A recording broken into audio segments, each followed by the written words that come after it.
Every day, the world produces noise, but only a few moments produce meaning. Information is everywhere. Understanding is rare.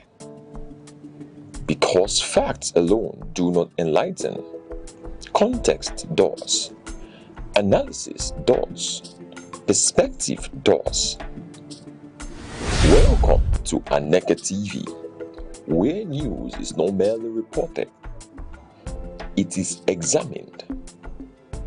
Where conversations are not merely held, they are elevated.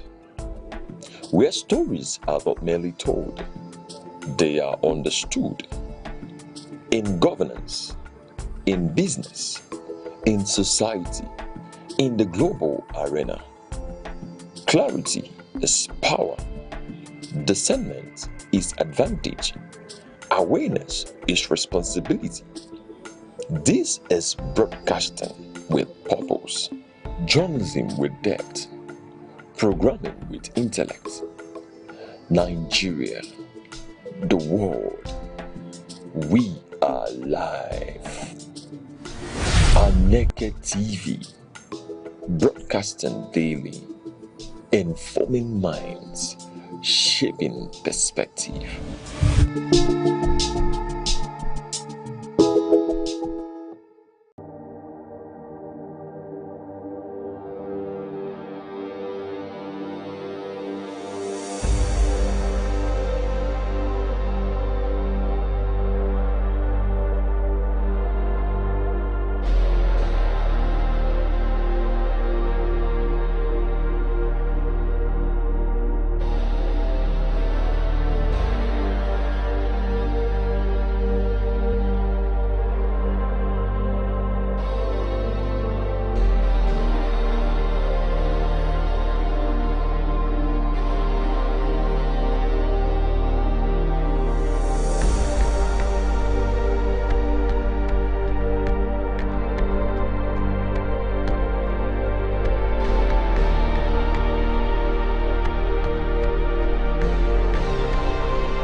Nigeria, a land of striking contrasts, where nature unfolds into dominant ecological identities. The lush southern forests and the vast northern savanna belts, stretching from the humid Atlantic coast to the dry fringes of the Sahara.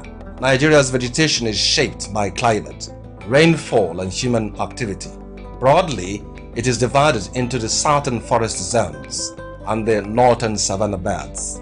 In the south, abundant rainfall gives rise to tropical rainforest, thick, multi-layered ecosystems, rich in biodiversity, towering trees from a continuous canopy, sheltering countless plants and animal species. These forests are not only ecological treasures, but also economic lifelines supporting agriculture and livelihoods. Closer to the coast, fresh water and mangrove swamps dominate. Here, water and land intertwine, creating unique habitats adapted to flooding and salinity. The mangrove forests of the Niger Delta are among the largest in Africa, vital for coastal protection and marine life. Moving northward, forests gradually give way to the Guinea savanna, a mix of tall grasses and scattered trees. This region supports farming and livestock, forming Nigeria's agricultural heartland. Further north lies the Sudan savanna, where rainfall decreases and vegetation becomes sparser. Life here adapts to longer dry seasons and harsher conditions. At the northern edge, the Sahel savanna marks the transition to the desert. Vegetation is sparse, and survival depends on resilience of both people and nature. However, Nigeria's vegetation faces growing threats. Deforestation in the south and desertification in the north are reshaping the landscape. Population growth, agriculture, and climate change continue to exert pressure on these fragile ecosystems. Yet, hope remains. Across the country, conservation efforts are taking root, from reforestation projects to sustainable land management practices, from the dense forests of the south to the open savannas of the north. Nigeria's vegetation tells a story of diversity, resilience, and responsibility. A story that calls on all of us to protect the natural heritage we share.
Morning headlines before you step out. Midday updates while you work. Evening analysis when the day winds down. Wherever life takes you, Aneke TV keeps you informed, connected, and ahead. Aneke TV. Move with the world. Nigeria's debt profile continues to rise, raising concerns among economists about sustainability and long-term economic stability. As of 2025, the total public debt was estimated to be around 152 trillion naira, or roughly $190 billion, according to the Debt Management Office. Debt servicing. now consumes a significant share of government revenue, limiting spending on infrastructure, health, and education.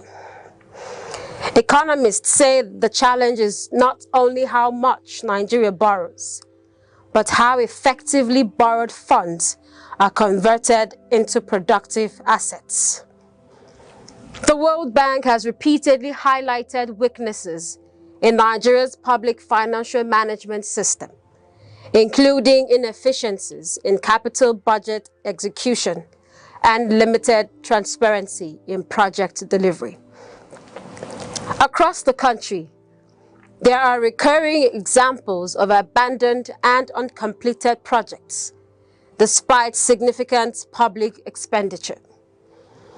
Infrastructure studies show that cost overruns, delays, and project abandonment remain common in public sector delivery, often due to procurement weaknesses and poor oversight.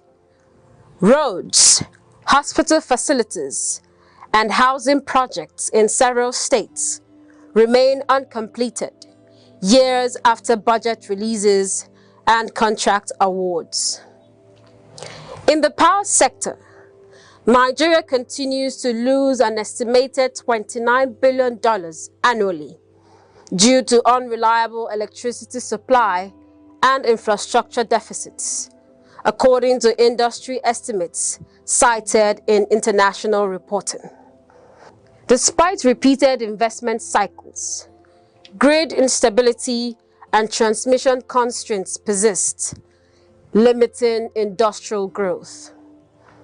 Governance experts also point to leakages in public finance management. Studies by international organizations have estimated that Nigeria lost billions annually in previous decades to corruption-related inefficiencies, including inflated contracts and weak monitoring systems. These leakages reduce the impact of borrowing and weaken development outcomes. Even social intervention programs have faced scrutiny over accountability and targeting inefficiencies, with investigations in recent years leading to recoveries for mismanaged funds in some federal programs. Despite these challenges, Nigeria remains richly endowed. The country has more than 70 million hectares of arable land, according to the Food and Agriculture Organization. Yet, agricultural productivity remains below potential due to limited mechanization and storage infrastructure. Agriculture still employs a large share of the workforce, but contributes less than expected to GDP.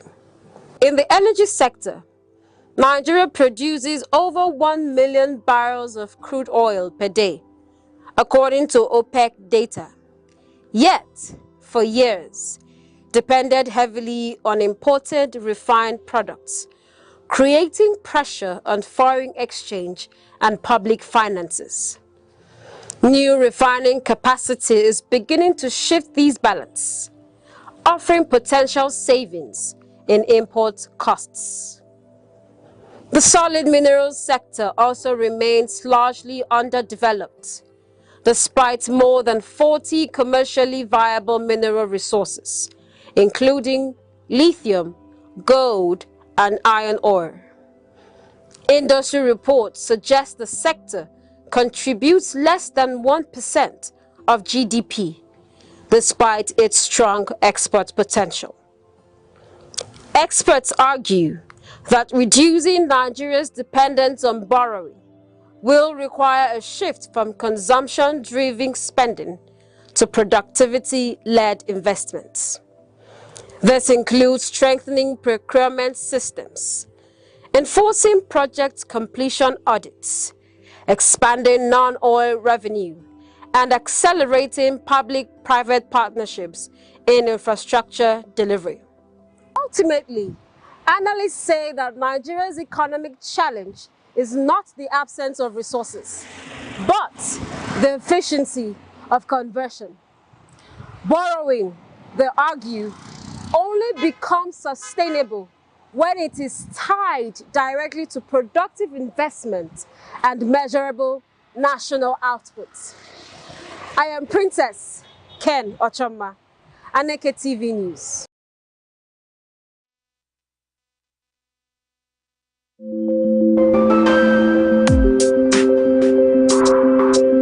Across Nigeria's dynamic economy, enterprise is on the move.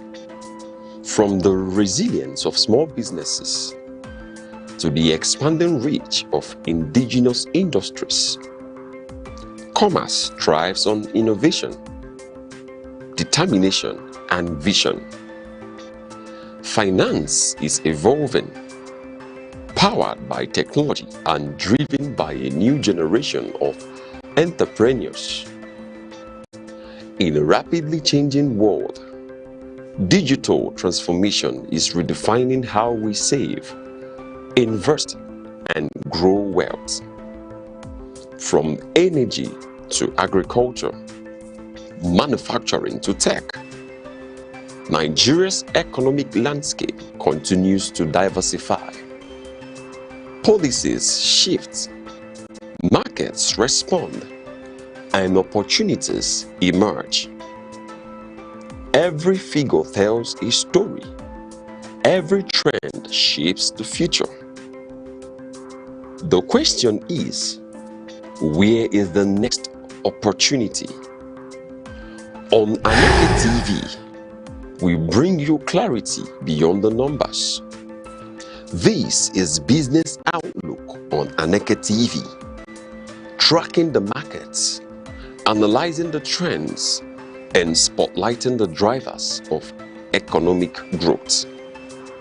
Aneke TV, informing enterprise, shaping perspective.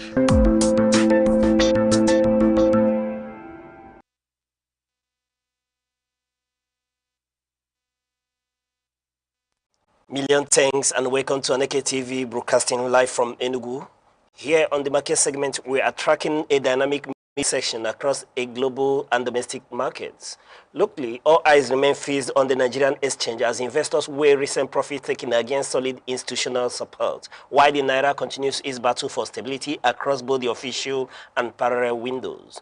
Globally, the tech-forward rally on Wall Street is cooling ahead on with it's colliding head-on with sticky inflation data out of Europe and the lingering geopolitical risk premium in the energy corridors. Over the next few minutes, we will break down the hard numbers, trace the liquidity flows, and give you the data-driven insights you need to navigate the financial landscape today. And this is the Business Desk, where data meets destiny, and your weight finds its voice. I am Uche Osai. Let's get down to business. Starting with the Nigerian equities market. The BS took control on the floors of the Nigerian exchange yesterday, dragging the market into a negative territory as investors booked profits on banking and blue chip equities. The Osha Index ASI pulled back 1.27%, shedding 3,162.83 points to close at 246,815.86 basis points. This downward trend wiped approximately 1.95 trillion naira of the total equity value, bringing the market capitalization down to 158.30 trillion naira. Despite the decline in major indices, market liquidity remained robust. Total volume traded reached 718.7 million shares across 71,579 deals, accumulating in a total transaction value of 29.28 billion naira. Access Holdings led the volume charts, while Zenith Bank dominated total value traded. Market breadth closed deeply negative, with 41 decliners heavily outweighing just 19 advancing stocks. And quickly, let's move to the top 5 gainers for yesterday, where the insurance and logistics sectors provided a few bright spots in yesterday's section.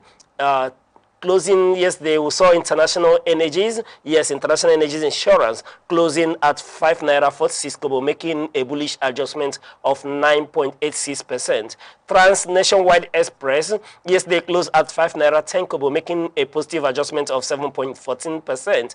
A pharmaceutical stock, NIMET, yes, they closed at a positive range of 6.80% adjustment to close its trading book at 11 naira. They are followed by Living Trust. Yes, Living Trust Mortgage Bank closed at 4 naira 20 kobo, making a slight bullish adjustment of 5%. And Abbey Mortgage Bank, yes, they closed at 7 naira 5 kobo, making a bullish adjustment. Yes, slightly bullish adjustment of 4.44% positive adjustment. Yes, and then quickly, looking at the top 5 losers, where heavy selling pressure hit consumer goods, tech, and banking infrastructures. And then the laggards are led by PZ Kitchens Nigeria, traded as PZ, where it closed in the dip of a negative 10% adjustment to close its trading book at 88 naira 20 kobo.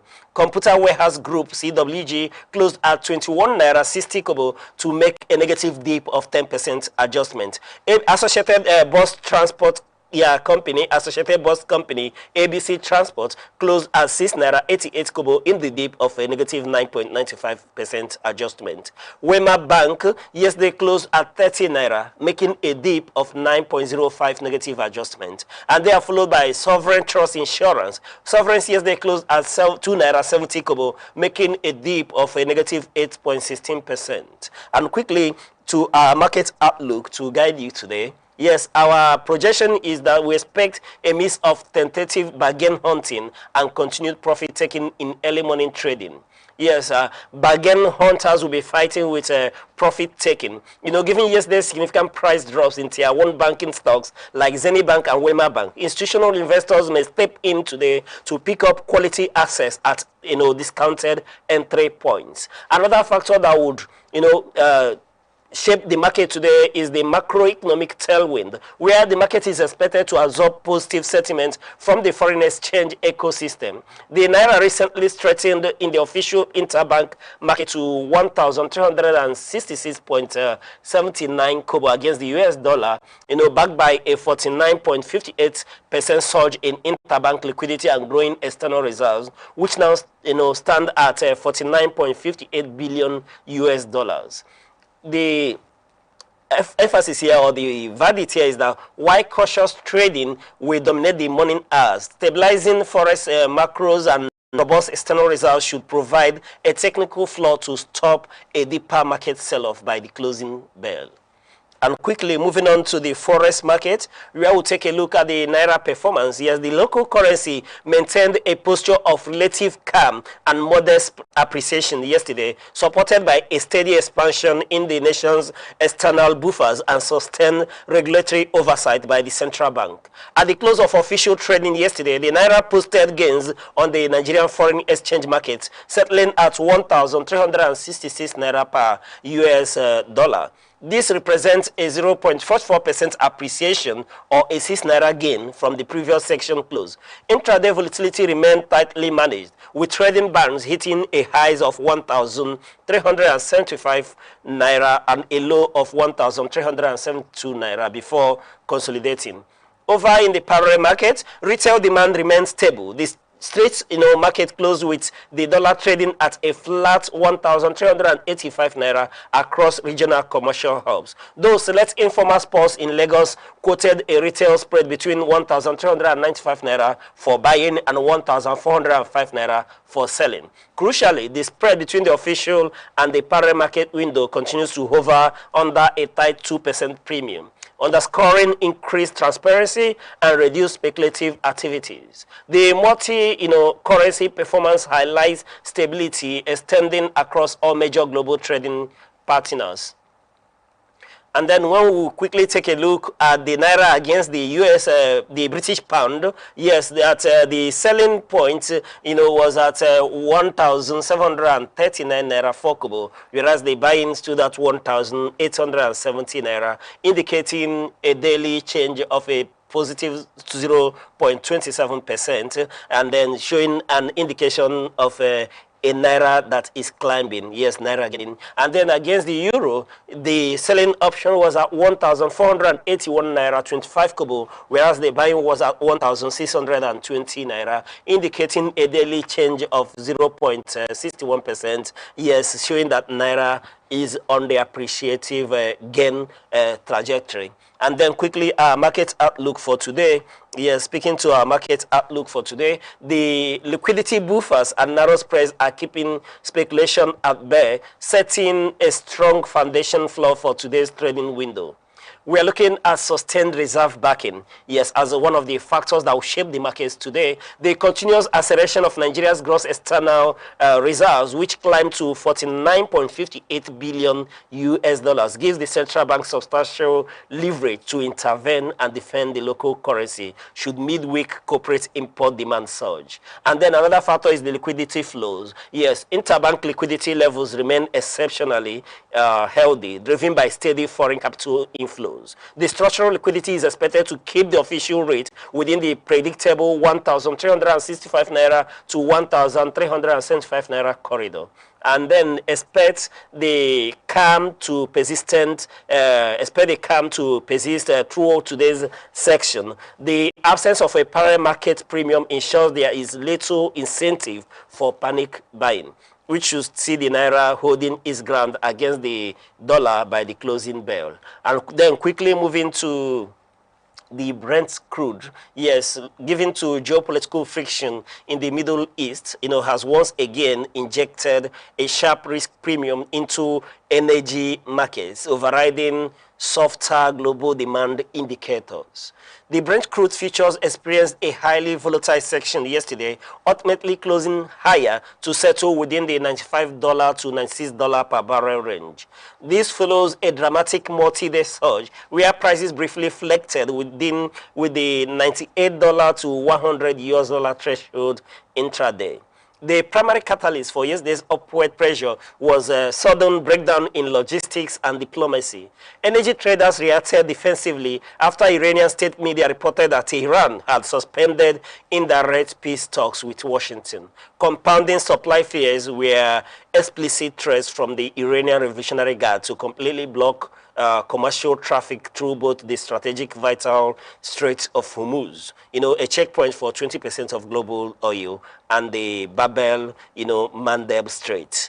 While prices sped back slightly from their absolute section high, following statement from the U.S. administration suggesting a memorandum of understanding framework is still possible within the week, the market closed firmly under the control of the bulls. And then looking at the closing benchmark, where Brent crude eyes, yesterday closed at $95.33 per barrel, showing a daily change of plus 1.27% and a trajectory of a consolidating near multi-week highs. And the WTI crude yesterday settled at $91.86 per barrel, indicating a daily loss of a negative 0.69%. Yes, and then it shows that the domestic inventory drawdown supports floor, a trajectory of losing. And then quickly, let's give you our market outlook for today. Yes, speaking to our market outlook for today, Brent, we expect Brent to push aggressively towards the $97 to $99 per barrel corridor in today's session as fresh escalation override early diplomatic optimism. And then factors that will shape up the market is the fresh Gulf escalation, where oil futures are already climbing in early trading today following unconfirmed report of drone and missile strikes targeting U.S. military infrastructure in the Gulf region. This immediately expands the geopolitical risk premium, making a swift pullback below $95 highly unlikely today. And then we're looking at massive U.S. inventory drawdown as another big factor that will shape the energy market, adding fundamental support to the geopolitical fire. Private industry data released late yesterday showed a massive 6.8 million barrel drawdown in U.S. crude stockpiles. If confirmed by the U.S. Energy Information Administration, the EIA, reports later today, this marks the sixth consecutive weekly drop, signaling that fiscal supplies, could be tight. And then looking at OPEC looming position, where the OPEC 7-member group scheduled to meet, on June 7 to review production quotas, traders are highly reluctant to take short positions. Expect a bullish high volatility section today. Yes, Brent is strongly positioned to test upper resistance bands near $98 per barrel as supply disruption anxieties dominate the trading floor. Quickly, let's move to the Nigerian commodities market.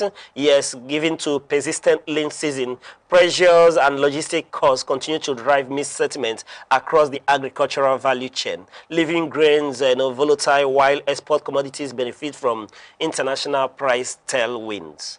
The domestic agricultural market saw increased transaction velocity yesterday, though performance metrics diverged sharply between regional consumption hubs and processing centers. On the exchange boards, the AFES Commodities Index (ACI), which tracks the performance of key domestic food staples like maize, paddy rice, and shogun, saw a marginal drop of 0.22%.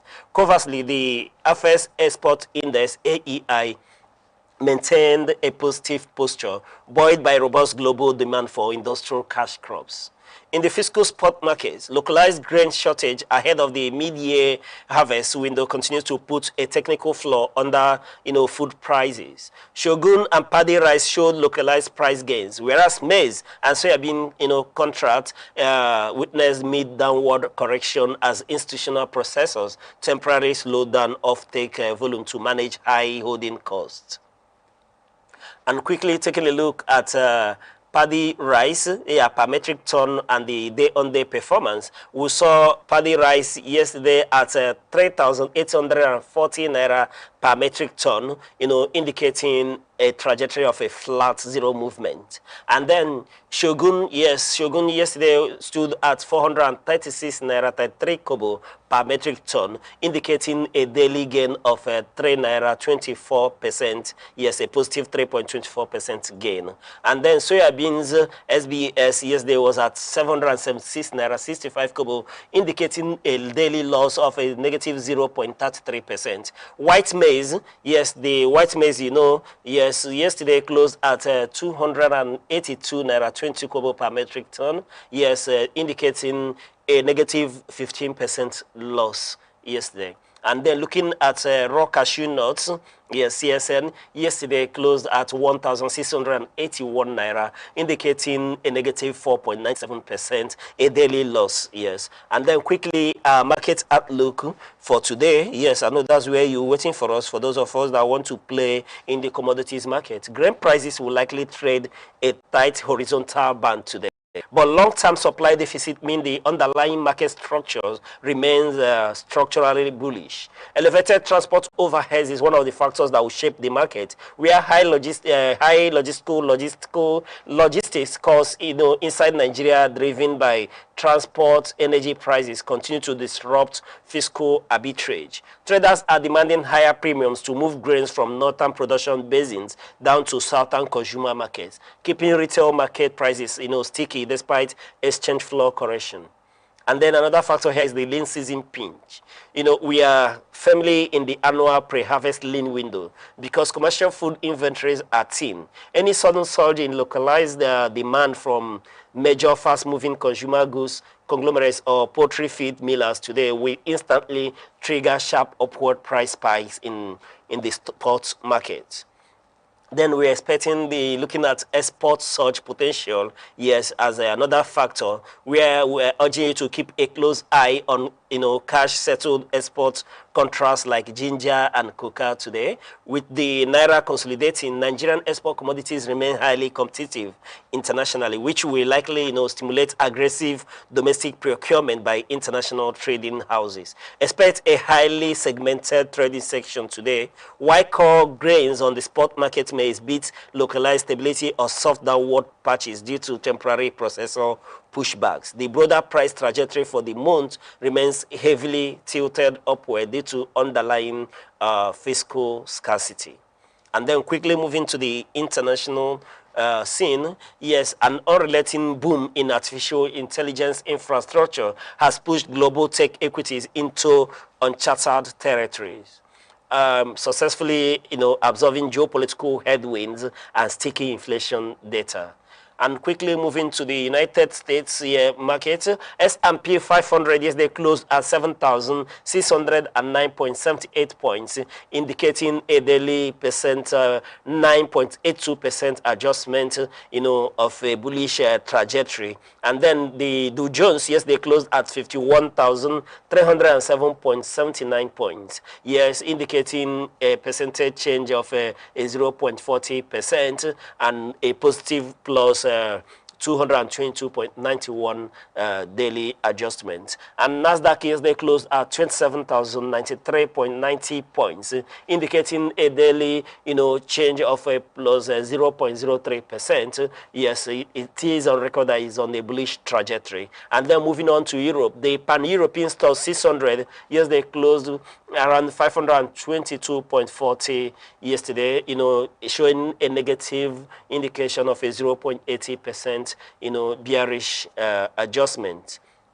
And then that's 40 Germany closed at 25,124.17 yesterday, 17 points yesterday, showing a plus 0.48%, daily adjustment of a positive 121.13 positive bullish moves. And CSE 40 France yesterday closed 8,209.09 points, indicating a daily change percentage of a plus 0.77% and a daily change of 62.50 yesterday. And then FTSE 100 UK yesterday closed midly bullish as he made 10,373.51 points, indicating a daily percentage change of a plus 0.33%. And moving to Asia, Japan Nikkei 225 was positive yesterday, positive bullish yesterday. And then looking at Hang Seng Hong Kong, which closed at 26,038.32 points,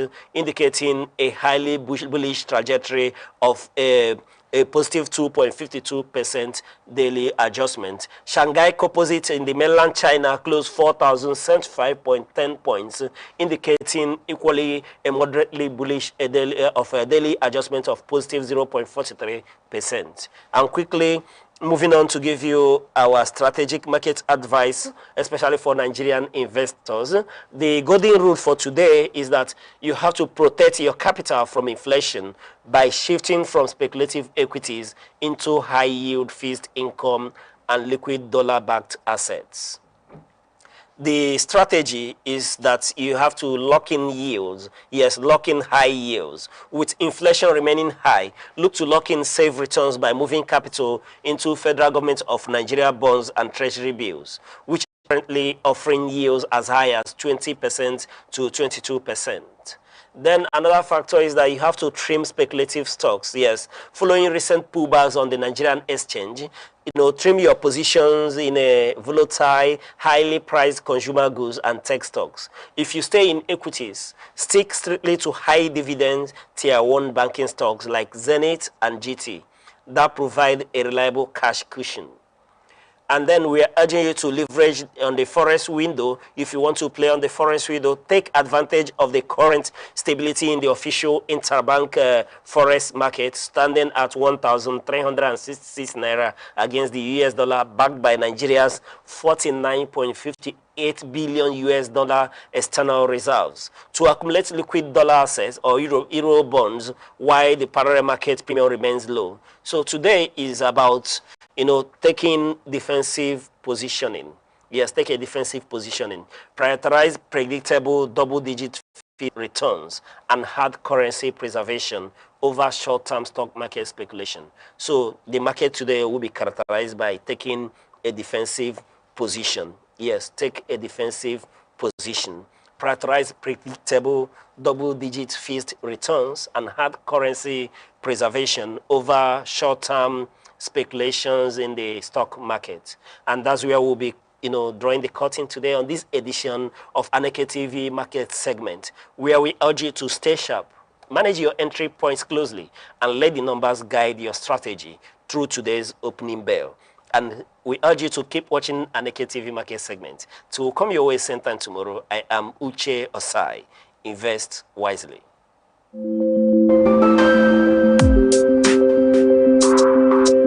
Across Nigeria's dynamic economy, enterprise is on the move. From the resilience of small businesses to the expanding reach of indigenous industries, commerce thrives on innovation, determination, and vision.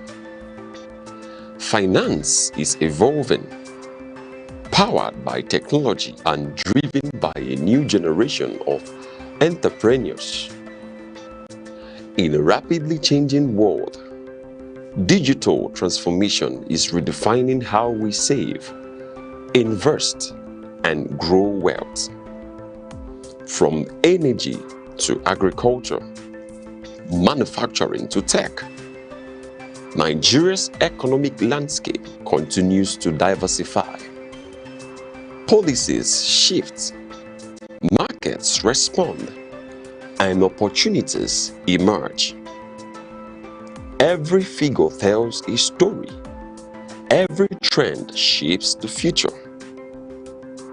The question is, where is the next opportunity? On Aneke TV, we bring you clarity beyond the numbers. This is Business Outlook on Aneke TV, tracking the markets, analyzing the trends, and spotlighting the drivers of economic growth. Aneke TV, informing enterprise, shaping perspective.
Good morning and welcome to news around the globe on Aneke TV. I'm Princess Ken Ochama, glad to have you join us. On the headlines, Christian Association of Nigeria declares 3 days of national mourning over rising insecurity. Independent National Electoral Commission and Department of State Services launch probe into leak of Aneke's voter data. On the foreign scene, United States military disables Iran-bound tanker in Red Sea operation. And on business, Dangote Petroleum Refinery sues federal government over crude supply dispute. Now the news in details. President Bola Tinubu will address a joint session of the National Assembly on June 12th as part of activities marking the 2026 Democracy Day celebration. The event forms a key component of the federal government's program to commemorate the anniversary of Nigeria's return to democratic rule. The announcement followed the inauguration of an inter-ministerial committee tasked with coordinating activities for the nationwide celebration. The program includes a World Press Conference on June 4th, special Jumu'ah prayers on June 5th, an interdenominational church service on June 7th, and a public lecture on June 9th. Other activities include youth and women-focused engagement on June 10th, a presidential broadcast on June 12th, and a Democracy Day Gala Night. The events are aimed at promoting national reflection on democratic governance and nation building. Secretary to the Government of the Federation, Senator George Akume, represented at the inauguration, said Democracy Day remains an opportunity to honor the sacrifices of Chief Moshood Kashimawo Olawale Abiola and other pro-democracy advocates who contributed to Nigeria's democratic journey. The Christian Association of Nigeria, CAN, has declared a 3-day period of national mourning beginning June 12th in response to the country's worsening security situation. The association is also calling on the federal government to declare a state of emergency on security nationwide. The decision was reached at the National Church Denominational Leaders Summit held in Abuja, where church leaders expressed concern over persistent kidnappings, terrorist attacks, and killings in different parts of the country. As part of the mourning program, CAN has designated Sunday, June 14th as Black Sunday, to honor victims of violence and show solidarity with affected families. The association urged churches across the country to participate in the observance. CAN has also called for a comprehensive review of Nigeria's security architecture, improved intelligence gathering, accelerated concentration of state police legislation, and the unconditional release of all abducted citizens, including teachers and school children. The Ondo State Police Command has dismissed reports suggesting an imminent security threat in parts of the state, assuring residents that there is no credible intelligence indicating danger to public safety. The clarification followed reports circulating on social media alleging that schools in Odibo local government area has been directed to close due to a suspected terrorist threat. Authorities say no such directive was issued. Police investigations and intelligence assessments, according to the command, found no evidence of any planned attack or security breach within Odibo or neighboring communities. Despite the assurance, the Commissioner of Police has directed tactical units, divisional officers, and intelligence personnel to maintain heightened surveillance around schools, public facilities, and critical infrastructure, while arguing and urging residents to report suspicious activities promptly. The Enugu State Police Command has foiled a kidnapping attempt and neutralized 2 suspected criminals in separate operations carried out in Enugu and Nkanu East local government area. Police spokesperson Mr. Daniel Ndukwe said operatives attached to the Transekulu Division responded to information about an attempted abduction along the Noah's Ababa Road axis on May 30th. The suspect reportedly opened fire on security personnel who responded, neutralizing 1 suspect. Items recovered from the suspect included an AK-47 rifle, 2 magazines loaded with 30 rounds of live 7.62mm ammunition, and 2 mobile phones. Follow-up operations later led to the recovery of a Beretta pistol linked to the gang. In a separate operation in Owo community, in Kano East local government area, police operatives confronted armed robbery suspects who had invaded a residence. One suspect was neutralized while a locally fabricated double-barreled pistol loaded with a live cartridge was recovered. Commissioner of Police Maman Bitrus Giwa commended the officers and members of the Neighborhood Watch Group for their professionalism and bravery. The Nigeria Union of Teachers, NUT, Enugu State Wing, has commended Governor Petermbah for creating a safer environment for teaching and learning while calling for the rescue of teachers and pupils abducted in Oyo State. The commendation came during a solidarity protest organized by teachers in Enugu to draw attention to the growing security challenges facing educators across the country. State Chairman of the Union, Comrade Odo Theophilus, said the protest was intended to support affected teachers nationwide and not a protest against the Enugu State government. He noted that security improvements in Enugu had enabled teachers to perform their duties with greater confidence. Responding on behalf of Governor Mbah, Secretary to the state government, Professor Chidebere Onya, reaffirmed the administration's commitment to protecting lives and property. He assured teachers that their concerns would be conveyed to the appropriate national authorities while commending their support for ongoing education reforms. The International Organization for Migration, in partnership with the federal government and the European Union, has facilitated the voluntary return of 182 stranded Nigerians from Benghazi, Libya. The returnees arrived at the Murtala Mohammed International Airport in Lagos aboard a chartered flight. The latest operation brings the total number of Nigerians repatriated through the program since 2017 to more than 65,000. Among the returnees were 123 women, 59 men, 17 children, and 12 infants. Officials disclosed that 2 children arrived without their parents, highlighting the dangers associated with irregular migration routes. The migrants received medical care, psychosocial support, and welfare assistance upon arrival.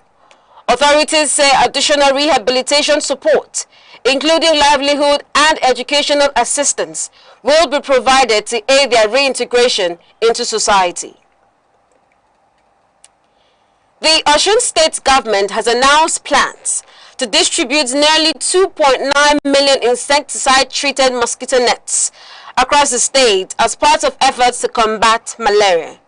The program is being implemented in partnership with the National Malaria Elimination Program, Society for Family Health, Catholic Relief Services, and the Global Fund.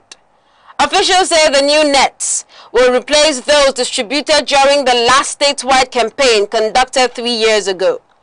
Distributions will focus mainly on rural communities where malaria transmission remains high.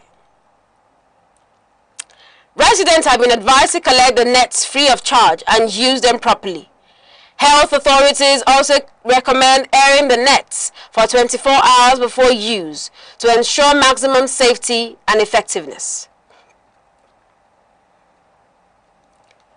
President Bola Tinubu has returned to Abuja following an extended stay in Lagos, where he participated in activities surrounding the APC nationwide primaries and the Eid Kabir celebrations. The president arrived aboard the presidential airbus at the Nnamdi Azikiwe Airport and was received by senior government officials. During his stay in Lagos, President Tinubu held consultations with Vice President Kashim Shettima, Senate President Godswill Akpabio, members of the Nigeria Governors Forum, and key stakeholders of All Progressives Congress. The Independent National Electoral Commission, INEC, and the Department of State Services, DSS, has commenced investigations into an alleged breach involving the continuous voter registration database. Preliminary findings indicate that the system was not hacked externally. Rather, Officials say the information was accessed through authorized user credentials and subsequently released without approval. The controversy emerged after voter registration details belonging to actor and politician Aneke was shared publicly by ndlea, an aide to the Minister of the Federal Capital Territory. Former Vice President Atiku Abubakar has called for a thorough investigation, warning that unauthorized internal access to sensitive electoral data poses a serious threat to public confidence in the electoral process. INEC has assured Nigerians that investigations are ongoing and that anyone found culpable will face appropriate sanctions. You're watching news around the globe, coming to you live from Aneke TV. For more updates and breaking stories, stay connected with us on our social media platforms, Facebook and YouTube at Aneke TV. And now here is a recap of some of the major stories making headlines. CAN declares 3 days of national mourning over rising insecurity. INEC DSS investigate leak of Ameke's voter registration data. Coming up shortly, on the foreign scene, U.S. military disables Iran-bound tanker amid escalating maritime standoff. And on business, Dangote refinery sues federal government over crude supply dispute. Do stay with us. The Insight with Uche Osai. Having the political will to confront whatever is the challenges. Igbo man wrestles with the tortoise that had a lot of ingenuity, a lot of ideas, and the tireless. It will take the broad mind of government in power to say, let there be electoral reform, no matter whose house is God. I was there. We did everything. All of us came and supported him with our last blood. In-depth analysis, expert views, real voices, uncover the stories shaping Nigeria today. Deep dive, honest, unfiltered, only on The Insight with Uche Osai on Aneke TV. Join us. Welcome back. The United States military says it has disabled a commercial tanker heading towards Iran after the vessel allegedly failed to comply with repeated instructions from American naval forces. The operation was carried out by the U.S. Central Command, which released footage showing a Hellfire missile striking the engine room of the Botswana flag tanker ndlea. According to the U.S. military, the vessel ignored warnings and directives issued over the 24-hour period before the precision strike was authorized. Officials said the action was aimed at stopping the ship without causing wider damage. The incident is part of an ongoing maritime blockade launched by the United States on April 13th as part of broader diplomatic and economic pressure on Iran. Washington says the measures are intended to encourage negotiations on a new arrangement with Tehran. U.S. defense officials stated that the disabled tanker is the 6th vessel intercepted since the blockade began. They added that more than 120 other ships attempting to access Iranian ports have also been redirected. The United States government is considering appointing a dedicated official to coordinate its response to the Ebola outbreak affecting parts of Africa. The proposal was disclosed by U.S. Secretary of State, Senator Marco Rubio, during a hearing before a House of Representatives subcommittee. Rubio said the administration is reviewing qualified candidates who would oversee coordination among federal agencies involved in monitoring and responding to the outbreak. He noted that the rule would focus on strengthening interagency collaboration and emergency preparedness.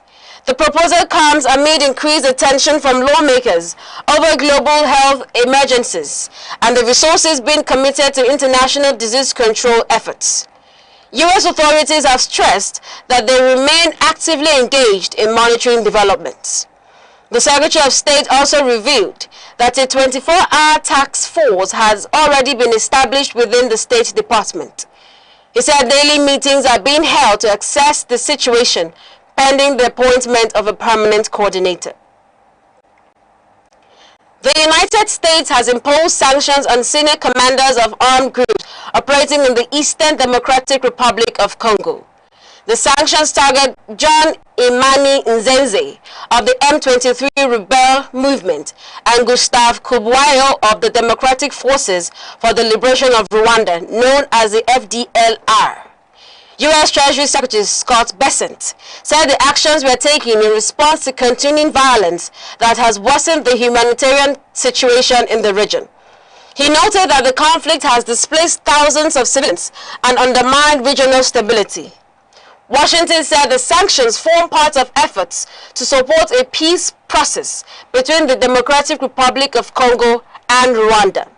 Despite diplomatic engagements, clashes between armed groups have continued in several parts of eastern Congo. Under the sanctions, assets linked to the affected commanders will be frozen, while restrictions will be placed on financial transactions involving them. Neither the sanctioned individuals nor the governments of Congo and Rwanda immediately commented on the measures. Russian authorities say air defense systems intercepted a large number of drones targeting several regions, including the Leningrad area, ahead of the St. Petersburg International Economic Forum. Officials reported that 50 drones were shot down over the northwestern region. The attacks disrupted activities in Pulkovo Airport in St. Petersburg, leading to flight delays and cancellations. Authorities said temporary restrictions were introduced to ensure passenger safety. The development comes as Russia prepares to host its annual economic forum, which attracts political and business leaders from around the world. President Vladimir Putin is expected to address delegates later this week. Russian officials also reported drone interceptions in Moscow and damage to an industrial facility in the Tambov region. Meanwhile, authorities in Russian-controlled eastern Ukraine said a drone strike on a passenger bus killed 7 people and injured 11 others. And now on to business. The federal government, through the Bank of Agriculture, has launched a new intervention program aimed at supporting more than 1.2 million farmers during the current farming season. The initiative is part of efforts to boost food production and strengthen food security. As part of the program, the government has deployed 2,000 tractors sourced from Belarus to support mechanized farming across the country. Officials say the equipment will be managed through service providers to ensure wider access for farmers. The government is also introducing a guaranteed minimum price system for selected crops, including rice, maize, cassava, and soybeans. The measure is intended to protect farmers from price fluctuations and encourage increased production. In addition, the Bank of Agriculture has expanded its digital services using bank verification numbers and national identification numbers to facilitate access to financial support. A separate program has also been introduced to revive Nigeria's ginger industry following recent disease outbreaks. The Dangote Petroleum Refinery has instituted legal action against the federal government and key agencies in the oil sector over alleged challenges affecting its operations. The suit was filed at the Federal High Court in Lagos. The refinery claims that the Nigerian National Petroleum Company Limited is supplying fewer crude oil cargoes than required for full operations. According to court documents, the company said it receives 5 cargoes monthly instead of the 13 it needs. The refinery is also challenging the continued issuance of fuel import licenses by the Nigerian Midstream and Downstream Petroleum Regulatory Authority. It argues that local refining capacity should reduce reliance on imported petroleum products. However, the NNPC has rejected the allegations and says it will defend its position in court. The company maintains that it has not deliberately withheld crude supplies and insists that fuel imports remain necessary under current market conditions. The Central Bank of Nigeria has commenced implementation of the 4th edition of its foreign exchange manual, marking the first major update to the framework in nearly 8 years. The revised guidelines took effect on June 1st. CBN Governor Mr. Olayemi Cardoso said the changes are designed to improve transparency, strengthen market discipline, and support investor confidence in the foreign exchange markets. Among the reforms, 75% of the personal and business travel allowance transactions will now be processed electronically, while only 25% may be paid in cash. The bank has also increased allowable advance payments for imports from 15 to 30%. The updated framework introduces measures to support service exports, technology-related remittances, and regional trade. Commercial banks have welcomed the reforms, while emphasizing the importance of effective implementation. And now on to sports. Fulham defender Calvin Bassey has joined the Super Eagles camp in Warsaw ahead of Nigeria's international friendly against Poland. His arrival brings the number of players in camp to 20. Head coach Eric Schell now has additional options in defense as preparations enter the final stage. Germany-based forward Philip Otele is also expected to arrive before the match. Schell says his focus remains on building a strong winning mentality within the national team. The Super Eagles approach the fixture with confidence, following their recent success at the Unity Cup tournament in London. Poland is expected to field a blend of experienced players and emerging talents under head coach Jan Orban. The match will take place at the PGE Narodowy Stadium in Warsaw. And on to entertainment. Nollywood actress and television presenter Nancy Sime has called on the federal government to strengthen efforts aimed at protecting vulnerable children across the country. The actress made the appeal during a visit to her ancestral community in Edo State, where she engaged with students and teachers and community members. She stressed the importance of providing children with access to education, safety, and opportunities for development. She urged policymakers and relevant authorities to strengthen programs and policies that safeguard children's welfare, noting that investment in young people remains essential to the country's future. And now to end the news, the main points again. The Christian Association of Nigeria, CAN, has declared a 3-day period of national mourning in response to escalating insecurity across the country. The Christian body is calling for urgent and decisive action from the federal government, including the strengthening of national security architecture to address rising cases of kidnappings, terrorism, and violent attacks affecting communities nationwide. The Independent National Electoral Commission, INEC, in collaboration with the Department of State Services, has launched a full-scale investigation into the leak of voter registration data belonging to actor and politician Aneke. According to officials, the breach is believed to have originated from internal access credentials, raising concerns about data security within electoral systems. On the foreign scene, the United States military has reportedly disabled a commercial tanker vessel bound for Iran in a precision operation conducted under its ongoing maritime blockade. U.S. Central Command confirmed that the action followed repeated warnings issued to the vessel, which allegedly failed to comply with instructions during the standoff. And in the business environment, the Dangote Petroleum Refinery has filed a lawsuit at the Federal High Court in Lagos against the federal government and relevant regulatory agencies. The companies are alleging disruptions in crude oil supply and challenging the continued issuance of fuel import licenses, which it argues undermines domestic refining capacity and its multi-billion-dollar investment. That concludes news around the globe on Aneke TV. For more updates and breaking stories, follow us on our social media platforms, Facebook and YouTube at Aneke TV. Thank you for watching. I am Princess Ken Ochama. Good morning.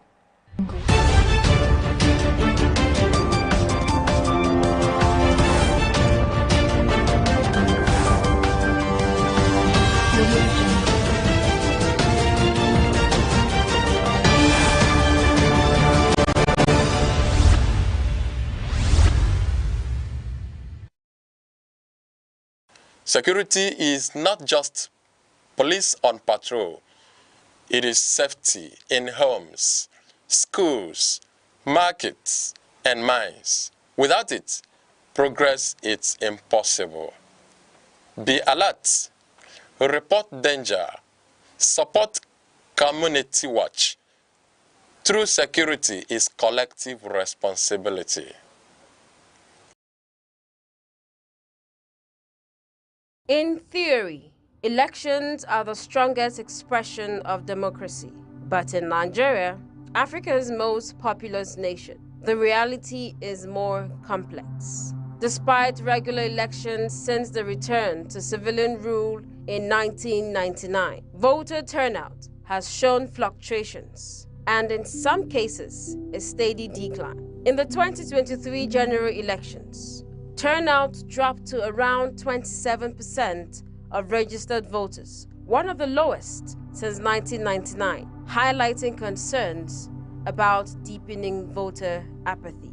Analysts link this trend to distrust in institutions, insecurity, and a widespread belief among citizens that elections do not translate into meaningful change in daily life. The consequences are far-reaching. When large sections of the electorate disengage, elections can be decided by smaller, more organized voting blocs. This raises concerns about representation and legitimate outcomes. Experts say this weakens accountability and distances citizens from decision-making processes that directly affect their lives, including infrastructure, security, and economic policy.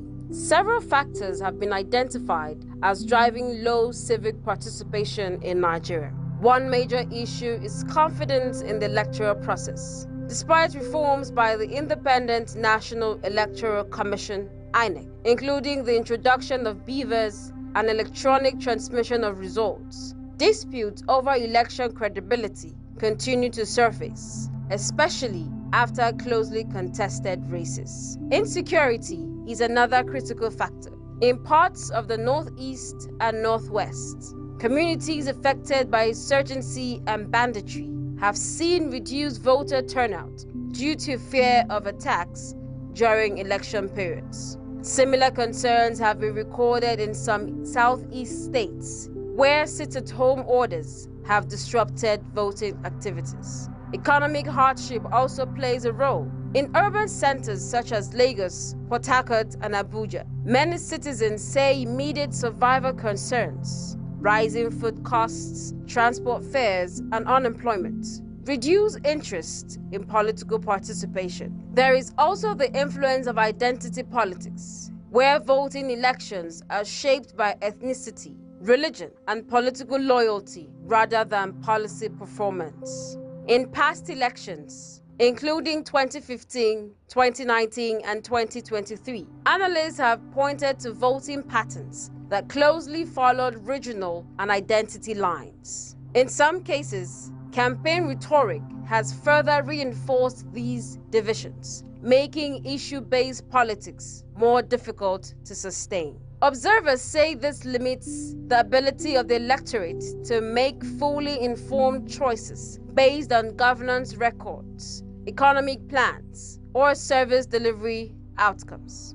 A global comparison shows Nigeria is not alone in facing declining voter engagement. Many democracies have experienced similar trends. However, countries such as Sweden and Germany continue to record turnout levels above 70%, largely due to strong institutional trust, consistent civic education, and reliable electoral systems. Closer to Africa, Ghana is often cited as a comparative example, where voter turnout has remained relatively strong due to sustained public confidence in the Electoral Commission and a more consistent acceptance of electoral outcomes. But analysts also stress that responsibility does not rest with institutions alone. Citizens themselves play a role in shaping democratic outcomes. In Nigeria, practices such as vote buying have been reported in several elections, including during party primaries and general elections. particularly in some local government areas where voters are allegedly induced with cash or food items. There is also the issue of post-election disengagement, where citizens withdraw from civic monitoring after voting, reducing pressure on elected officials to deliver campaign promises. The path forward, experts argue, requires reforms on several fronts. Strengthening electoral credibility, improving security during elections, and expanding civic education are seen as key steps toward rebuilding trust. There are also calls for sustained voter sensitization at community level, particularly targeting young voters, who make up a significant proportion of Nigeria's population and are increasingly active on digital platforms but less engaged at polling units. Ultimately, democracy depends not only on the right to vote, but on the confidence and willingness to use that right consistently and responsibly. In Nigeria, the challenge remains how to rebuild that confidence so that elections reflect not just political competition, but the genuine will and participation of the people.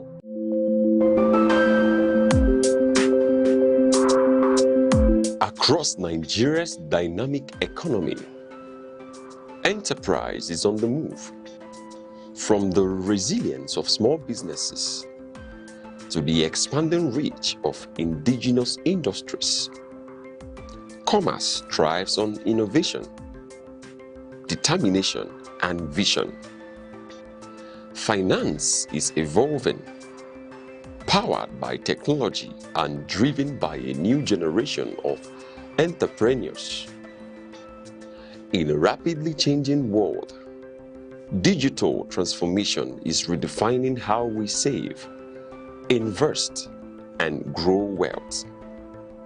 From energy to agriculture, manufacturing to tech, Nigeria's economic landscape continues to diversify. Policies shift, markets respond, and opportunities emerge. Every figure tells a story. Every trend shapes the future. The question is, where is the next opportunity? On Aneke TV, we bring you clarity beyond the numbers. This is Business Outlook on Aneke TV, tracking the markets, analyzing the trends, and spotlighting the drivers of economic growth. Aneke TV, informing enterprise, shaping perspective.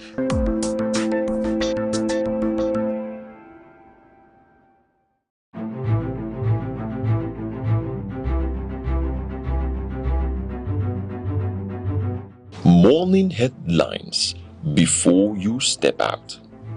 Midday updates while you walk. Evening analysis when the day winds down. Wherever life takes you, Aneke TV keeps you informed, connected, and ahead. Aneke TV. Move with the world.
Every second, the world changes, markets rise, leaders speak, stories unfold. To keep up, you don't just need news, you need clarity, you need speed, you need perspective. That's why Aneke TV brings you the global pulse. Accurate, reliable, right when it matters most. Aneke TV. Move with the world.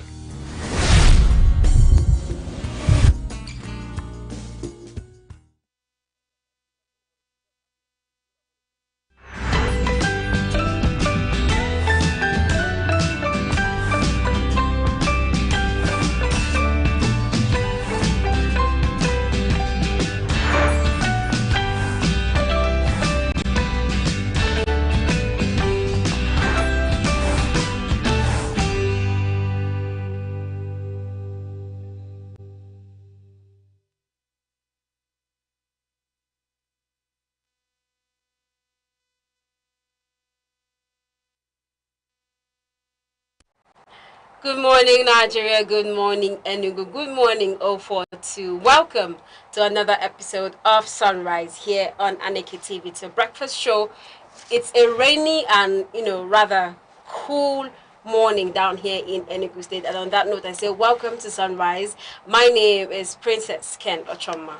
And I'm Good Hope Chukuma, coming to you live from our studio here in vibrant Enugu. You're welcome to Sunrise on Aneke TV, where every sunrise begins with a dose of brightness, delightfulness, and purpose.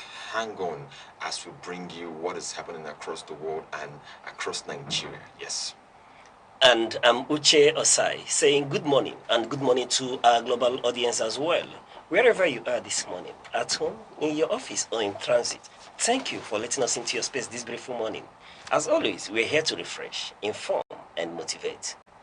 All right. Waking up this morning, before I went to bed last night, I had plans for the day, but waking up to see that the rain has come with a very, alternative to plans. And I just felt if there was a way one could just sit and enjoy the rain. But then again, you have to work, we have to come, we have to do this and bring you entertainment and news as it affects the world and us here in the South. Is Good Hope. I saw when you walked in, you had this, as if they wrapped you up and was about to deliver you to someone. I really have to be deliberate because since 5:30 I've been awake, just putting myself together. And as I was about to step out, it was all raining and very heavy. So I just had to manage my way and find my way out. Everything had to get messy. But at the end of the day, we are in that season and when everyone is expecting the weather will be cool, and Nigeria too should be cool. But whatever it is, I'm sure that it's a great day. Of course, it has started with the rain. It has started with we could say it's the blessing of the season. However, we're still trying to come out of a lot of things as pertaining to insecurity and the rest of them. But I was really, interested and calm this morning when I sensed it was raining all over the place. Yes, it's a good day, I would say. It's really a good day. Well, I can also tell you that before you just take a look at what's happening across Nigeria, we all have to be very positive today. We all have to believe for the best. While we're still talking about what is going on in the security side of our land, we're also looking at what is happening in the political scenario where a lot of dramas are coming up, and we're expecting the best of the best for the nation Nigeria. And as we kick off the show, I want you to stay glued and stay connected with us as we bring you what is happening in the world of our existence today. All right. What more can I add? Rather than, irrespective of whatever situation that will see ourselves as Nigeria, be rest assured that here on Sunrise, we are poised and ready to walk the miles with you. We won't give up. We won't stop talking. We'll be with you every step of the way. Okay. Now, starting off with our quote for this morning. Today's quote is from Dr. Obiageli Obi, Ezekwesili. She says, nobody is going to safeguard our democracy for us. We have to do it ourselves. It's simple and straight to the point. Nobody's going to safeguard your democracy for you. You have to get up and get it done yourself. You have to do it yourself. This applies to everything, but in this context, she's referring to democracy when it comes to elections. This is also a reminder, one of our reminders I will bring to you every morning. Today is reminding us that nobody is going to do what we ought to do ourselves for us. And bear this in mind even as you go in your day, even as you prepare towards the elections, and even as you're understanding the movement and the situation of things surrounding the political space currently in Nigeria. Nobody has to do what you are meant to do. As you move around today, just remember and keep your eyes open to make that decision, to be intentional. Well, we all have seen that the problem we have as a nation may not just be the policies. We have awesome policies, we have awesome reforms. However, we have a problem of being intentional. Our will is not as important as our intention. So that is bringing a problem. That's the bridge. If we can have a stronger will to do what we have to do as Nigerians, this quote is straight to the fact. If we can have that will to take it further, election is coming. The question is, do you have your PVC? Are you a registered voter? Are you sure? Have you been accredited? Like, what have you actually done to ensure that the next level you're going to participate? This is how we take our nation. This is how you take Nigeria. This is how we bring out the best of our leadership. This is how we just, like I always say, don't stay behind your keyboards typing and hashtagging on social media and doing, carrying out anything or saying anything you want to say. Make sure that you are also having a smaller groups where you are educating, where you are giving updates. It's very important. And when you go out for election, when you go out on that day of election, ensure that you participate. How do you participate? You stay back to vote. As you vote, then stay back to see that your vote is counted. It is important. That is how our nation gets to see the light, if there's darkness, of course. And that is how we can move to the next level as it is. Thank you. All right, speaking to this quote from Dr. Obiageli Ezekwesili, nobody is going to safeguard our democracy for us. We'll have to do it ourselves. It's simply telling you that nobody is coming to save us. Nigeria can only be built by Nigerians. That's the bottom line. Wherever we find ourselves, as politicians, in businesses, whatever sphere of life, Nigeria can only be built by Nigerians. Yes, election season and people are hoping and waiting for the US to come and save the situation. Then, hear the good news this morning. Nobody is coming to save us. We Nigerians can be the only one, and we are the only one that will build Nigeria. If it is democracy, it behoves on all of us to save our democracy. And I go reiterating the fact that Nigeria can only be built by Nigerians. Do not expect the Germans, the British, the Americans to come rescue you. No, we are left all by ourselves. We can only rescue ourselves. And that's what the good Dr. Obiageli Ezekwesili is reminding us, that this democracy has to be safeguarded by us. Nobody fully understands whether a house is leaking and the point at which they are leaking save the persons living in that house. Nobody will come, Ms. Ducha has rightly said, nobody would come and save you. Nobody's coming to save us. We are our saviors here in this country. So understand that nobody is going to safeguard your democracy for you. You have to do it yourselves. We'll take a short break, and when we come back, we'll be reading out the weather report for this morning. Stay with us.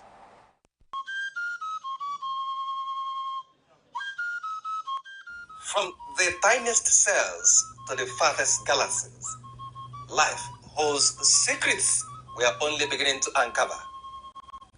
Why are we here? What connects us all? What unseen forces shape our destiny? Join Professor Jude Udenta as he explores the wonders, the questions, and the revelations that define existence. Mysteries of life, where every answer sparks a new discovery. Watch now on Aneke TV every Monday.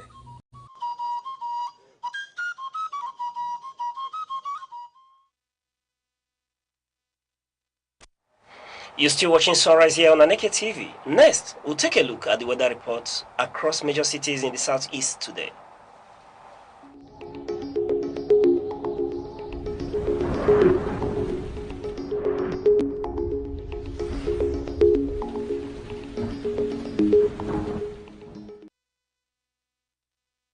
Good morning, Oka, Anambra.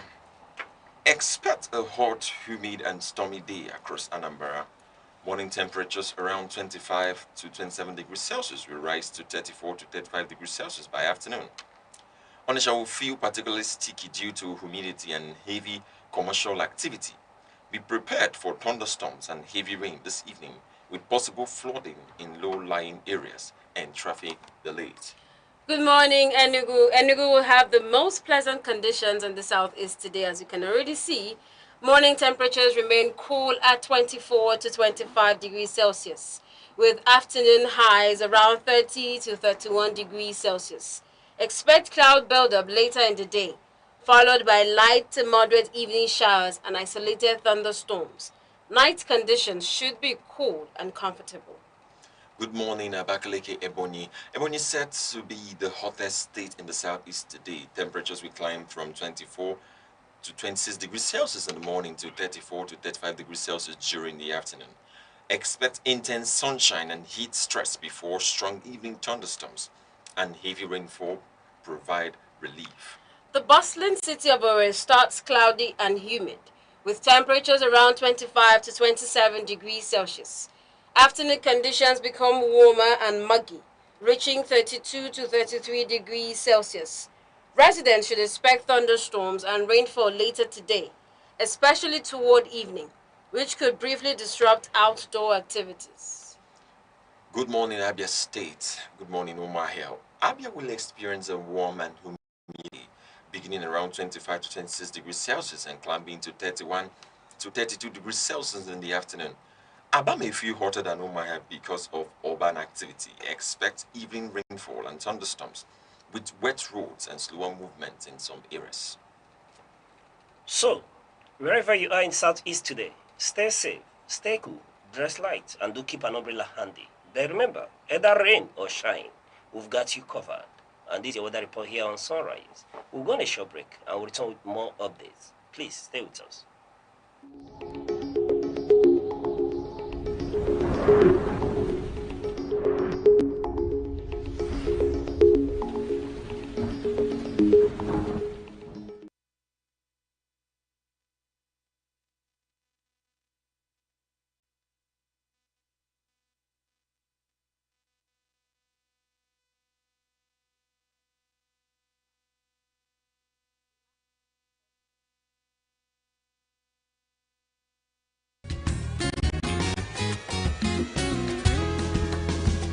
Every day, your health shapes your life, your strength, your choices, your future. Because knowledge is the first step towards well-being. This is Health Matters, only on Aneke TV.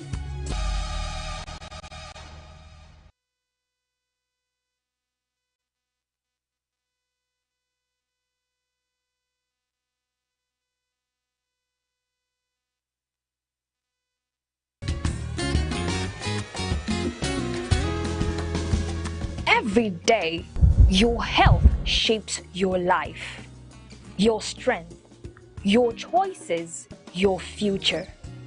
Because knowledge is the first step towards well-being. This is Health Matters, only on Aneke TV.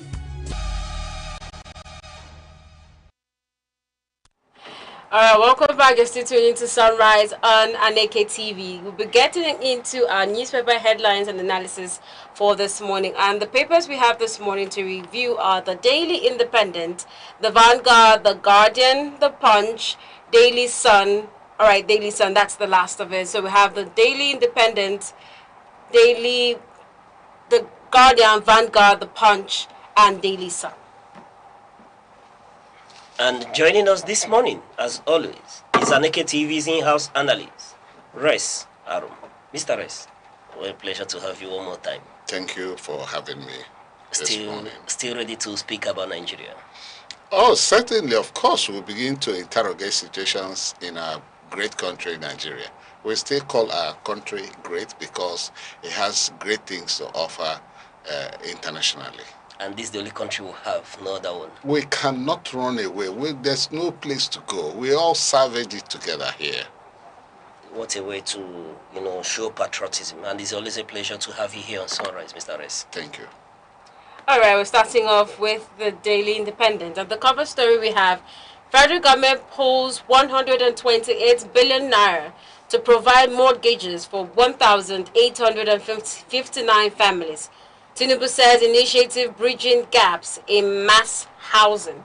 That's on the cover page of the Daily Independent. And on the Vanguard, we have more pressure on federal government and governors to rescue abducted school children as NUT, NLC, NAN, CSOs protests nationwide. Reps seeks urgent rescue of abducted Oyo Borno school children, pushing for state police school security reforms, Makinde vows safe return of abducted students, pupils, establishment of military base in Oyo communities receiving urgent consideration, Tinubu says. All right, that's on the cover page of the Vanguard. We move over to the Guardian. It says, governors under fire as insecurity threatens 52 million pupils and basic education. Governors under fire as insecurity threatens 52 million pupils and the basic education. And onto the Punch, it says, Oyo protests go nationwide. Nance moves on state police. On school children abduction, Oyo protests go nationwide. Nance moves on state police. Teachers, residents protest in Kano, Port Harcourt, FCT, Edo, Cross River, Benue, Taraba, Anambra, Akwa Ibom, and others. Reps and Senate continue to expedite state police bill as anger spreads over abduction and security failures. And lastly, on the Daily Sun, we have still on school children's abduction. Protests spread in Lagos, Oyo, Ogun, Rivers, and Abuja. Akpabio seeks unity of purpose to defeat banditry. Politicians benefiting from insecurity, says ex-COA boss Buratai. And also on the Daily Sun, on Nnamdi Kanu, says U.S. Congress directs Secretary of State to engage Nigerian government. Now we start today's commentary on the Vanguard headline, which says Oyo Borno kidnappings. More pressure on federal government, governors to rescue abducted school children. The federal government and state governors are facing increasing pressure to secure the release of school children abducted in Oyo State and Borno State. Parents, civil society groups, and concerned citizens are demanding swift action, stronger security measures, and improved protection for schools to prevent further attacks on students. This is still talking about the protest. It's been days, more than 2 weeks that the protest, the kidnapping happened. I mean, moving school children, they were abducted, and even the teachers, about 2 to 3 deaths has been recorded. Now, there's still pressure on federal government. Now, it's not going to be only from the school, because earlier we saw how the schools were reacting, how National Union of Teachers in the Oyo State chapter, how they started reacting. Also, we are now having to, other civil society organizations coming together and protest are now spreading to other states. Something that I would say that I'm not really happy about in the whole situation is how we are told that this is being handled, yet there's still some issues that there's no clarity, which of course I know that because it's a security issue, there would not be all the information will not be on the social media space, it will not be on the news space. There are some issues that could be more internal, where you could see the federal government taking more sublime steps to getting the children and the teachers out. Also, talking about that, I will state categorically that from what the Nigerian Union of Teachers, or just state chapter, from what I think their head said, where it was talking about that schools should not close, that education is still important. I saw it in the news yesterday. The education is still important, that no matter what is happening, schools should not shut down.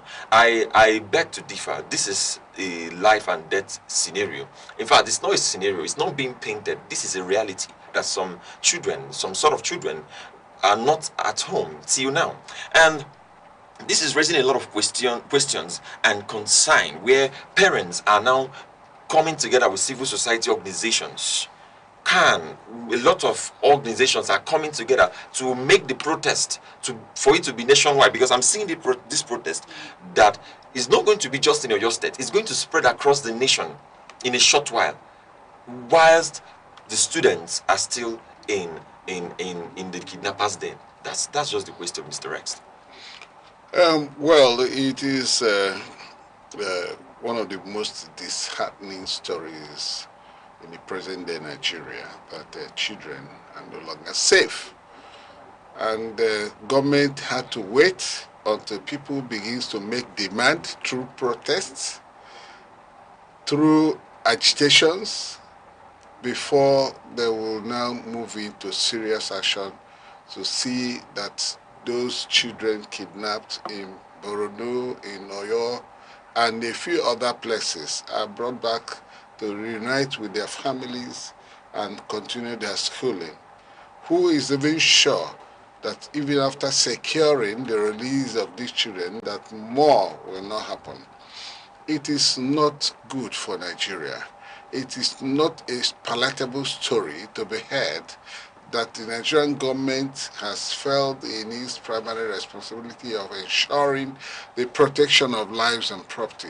It is very disheartening. It is very uncomplimentary for the image of this country and its leadership, to be candid. One should understand that see, the former Chief of Army Staff, General Brotai, during an interview said that it is not as if the security agencies or the army does not know how to track and locate these bandits. But when asked what is the problem, he didn't paint a picture. He was not clear on what he thinks is the problem. But he believes that the problem is in the hands of those whose responsibility it is to do the jobs that they are supposed to do. You see, that wherever anybody is in Nigeria, that person can be tracked, that person can be seen, no matter what they do. That is the words of the former Chief of Army Staff. It's not a child's statement. It's the statement of a professional who is what is on here. It is a statement of a security general, somebody who is known to have, crisscrossed all the aspects of security of life and property, all through his development, his career, and all that. So, the Nigerian government, I'm disenchanted. I'm not enchanted about the way the situation is being handled. I'm not happy that government has to wait for these pressures to be put on them, for them to do the needful. How can we say, have they been taken out of Nigeria? If they have been taken out of Nigeria, we will know. But if they are within Nigeria, we'll be able to cordon off wherever they are, circle them, like we can send as much as 20 battalion, 20,000 soldiers at a go. And I do not know their number, but their number cannot be more than 2,000. So we can send in about 20,000 soldiers to go and pick them one after the other with their hands. Who are there? What equipments do they have? We have our Air Force all in the sky, going down, scan the bushes and get them all out. And then the government is saying, okay, look at it. Politics is being played. even those who are in the opposition are beginning to use that to criticize the administration that is in place. The administration in place, the opposition political parties are using it for politics.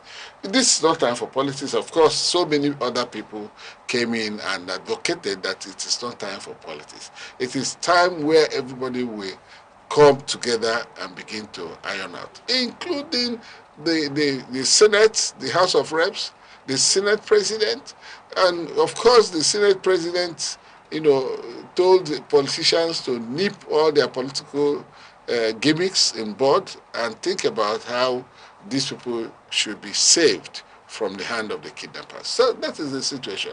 So, my dear, I think those of you who are out there, I think it's not about forming negative opinion about government, but it's about supporting the government to see that they get these children and the teachers from the kidnappers dead.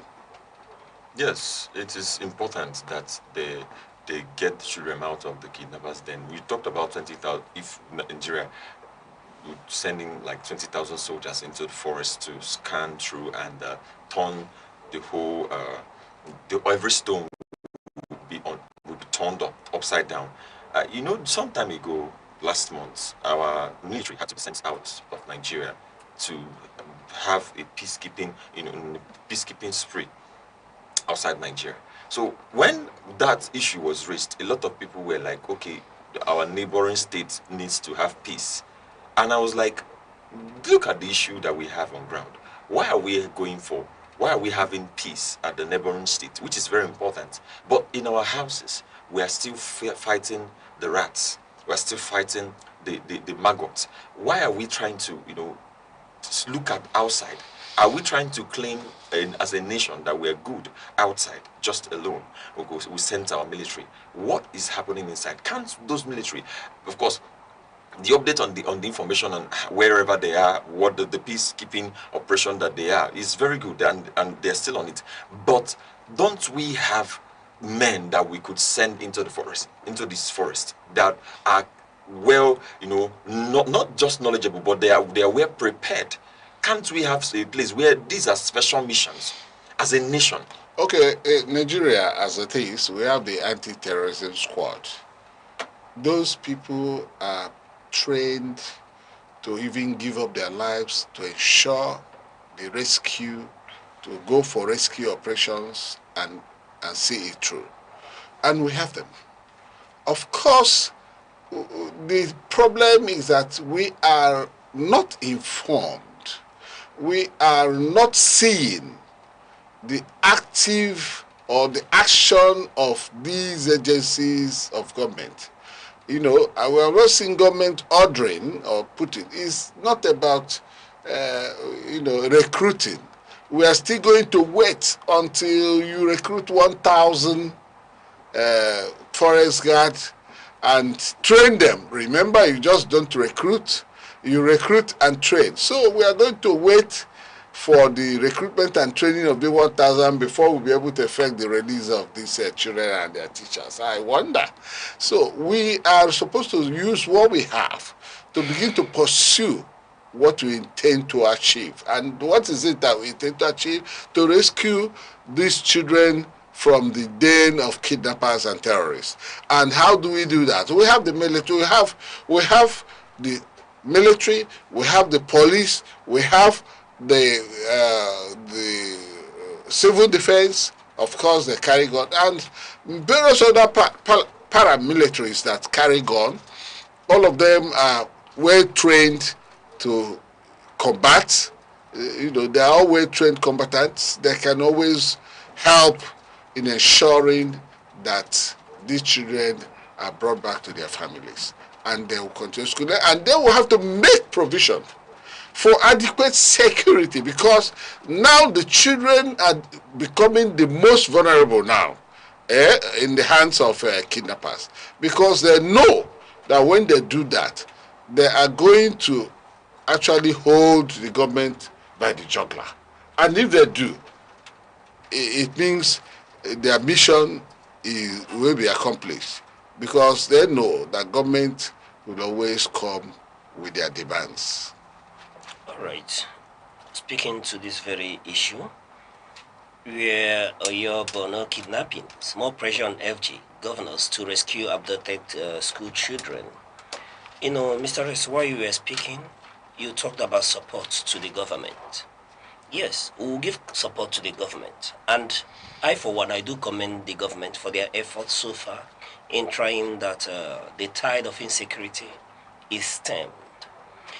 And you equally said it's not time to play politics with this situation. I quite agree with you, sincerely, that it shouldn't be, mixed up with politics. But we can't separate politics from any of such things, especially when we are not seeing results.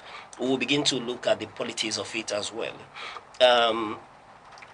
Obviously, the insecurity we have in Nigeria, as is epitomized by the kidnap of the school children, is obviously what it is a failure, like I did say yesterday, a failure of the Nigerian government and the Nigerian people. Labour and the other civil society organizations and NANGs and the rights of them, do they want us to begin to applaud them for, wanting to engage the Nigerian state through rally or calling off the workforce?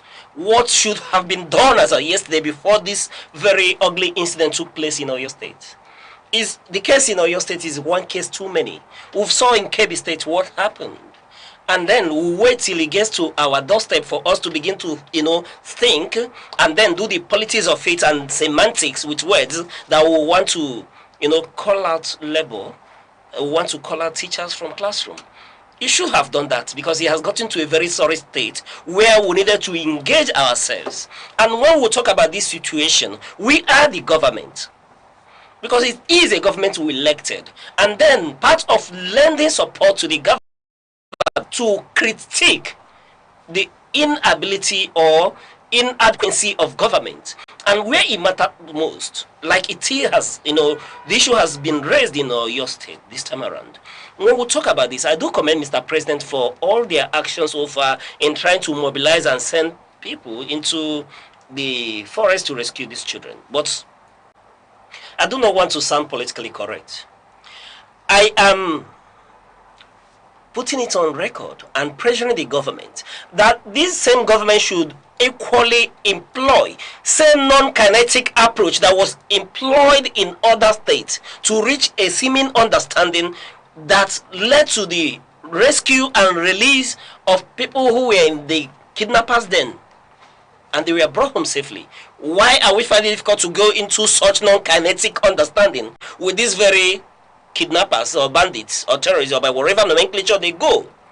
When we talk about this, I tell you, every Nigerian, including myself, are complicit in this, not just the government of the day. Because we do not talk enough about it. We've not engaged the Nigerian state. That's why everyone could see it on their oars and then continue to politic.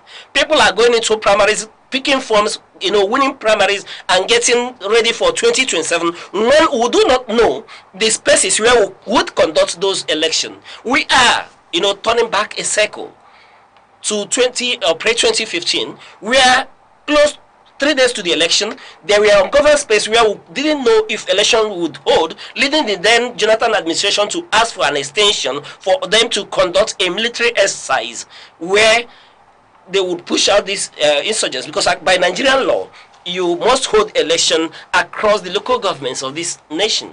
Having said that, Mr. Reyes, I beg to differ a bit. There is a politics of it. And when we talk about the politics aspect of it, it bothers to know that this democratic president that we have, being a Democrat, was in the thick of it when this same cycle was happening in pre-2015, talking to the kidnap of the Chibok girls. He did tweet at that instance, and he called for the resignation of the then president for their failure to stem the security tide of the nation, to return at the about 276 Chibok girls that was kidnapped. We saw placards. Michelle Obama carried placards asking for bring back our girls. I've not seen placards. I've not seen our distinguished First Lady, Oluremi Tinubu, who is so loved. And then when she speaks, a number of times. You can't but fall in love with her passion and love for this nation. And I've not seen her carry a play card to say, bring back the Oyo pupil and their teachers. I've not seen Padebayo with play card asking for the rescue of the kidnapped Oyo school children. Where is Wole Soyinka in this instance? That's why I tell you that it's a collective failure both of the Nigerian state and her citizens. We continue to fail our people in this very instance. And when we look at these issues, I tell you, and you would agree with me, that it is lack of political will to do the needful. I listened while you were talking, and I quite agree with you that we'll have the capacity, we'll have the military capacity to rescue these children if we want to go by way of rescue. But there is a lack of will. And then, if we cannot, I beg your pardon, engage directly by, calling on the Nigerian Special Forces to get in and bring these children out, then let us employ the non-kinetic understanding that happened in Kebbi and bring these children back. Look at the torture these children are undergoing in the rain and in the sun. What is holding back? And I keep speaking to a point where the Nigerian state will continue to give information to the Nigerian citizens. Let them know what you're doing. Let them know what the challenges are. I tell you, I am not in doubt that militarily will have the capacity, will have that strength to see that the insecurity that we're witnessing in Nigeria is brought to the barest minimum. I am certain about that. I know the capacity, the capability of our boys, especially our special forces. Yes, they are well trained, and when they go for training in competition with the best trained soldiers in the world, they excel. And at the theaters, they equally excel. So bringing it close to the issue of in Oyo State, it is a sorry state that even both the Nigerian Union of Teachers, the Nigerian Labour Congress, the NANS, and every civil liberty organization or civil society have contributed in failing these children. We should sit down. By now, I expect that there's no that thing happening in Nigeria, but a sit down of the Nigerian people to chart a pathway. And I keep asking, what is our policy against terrorism in Nigeria? When do we have sit down to draft a Nigerian policy direction where we know that the government in Nigeria cannot negotiate with terrorists, and where we have and we would continue to interact with terrorists in this instance, then we should do the needful and bring these children home. But if state policy is that there is no negotiation with terrorists, then let's damn the consequences and face the collateral damage and begin to root out these insurgents that has been emboldened and continue to occupy and create more ungoverned space in Nigeria.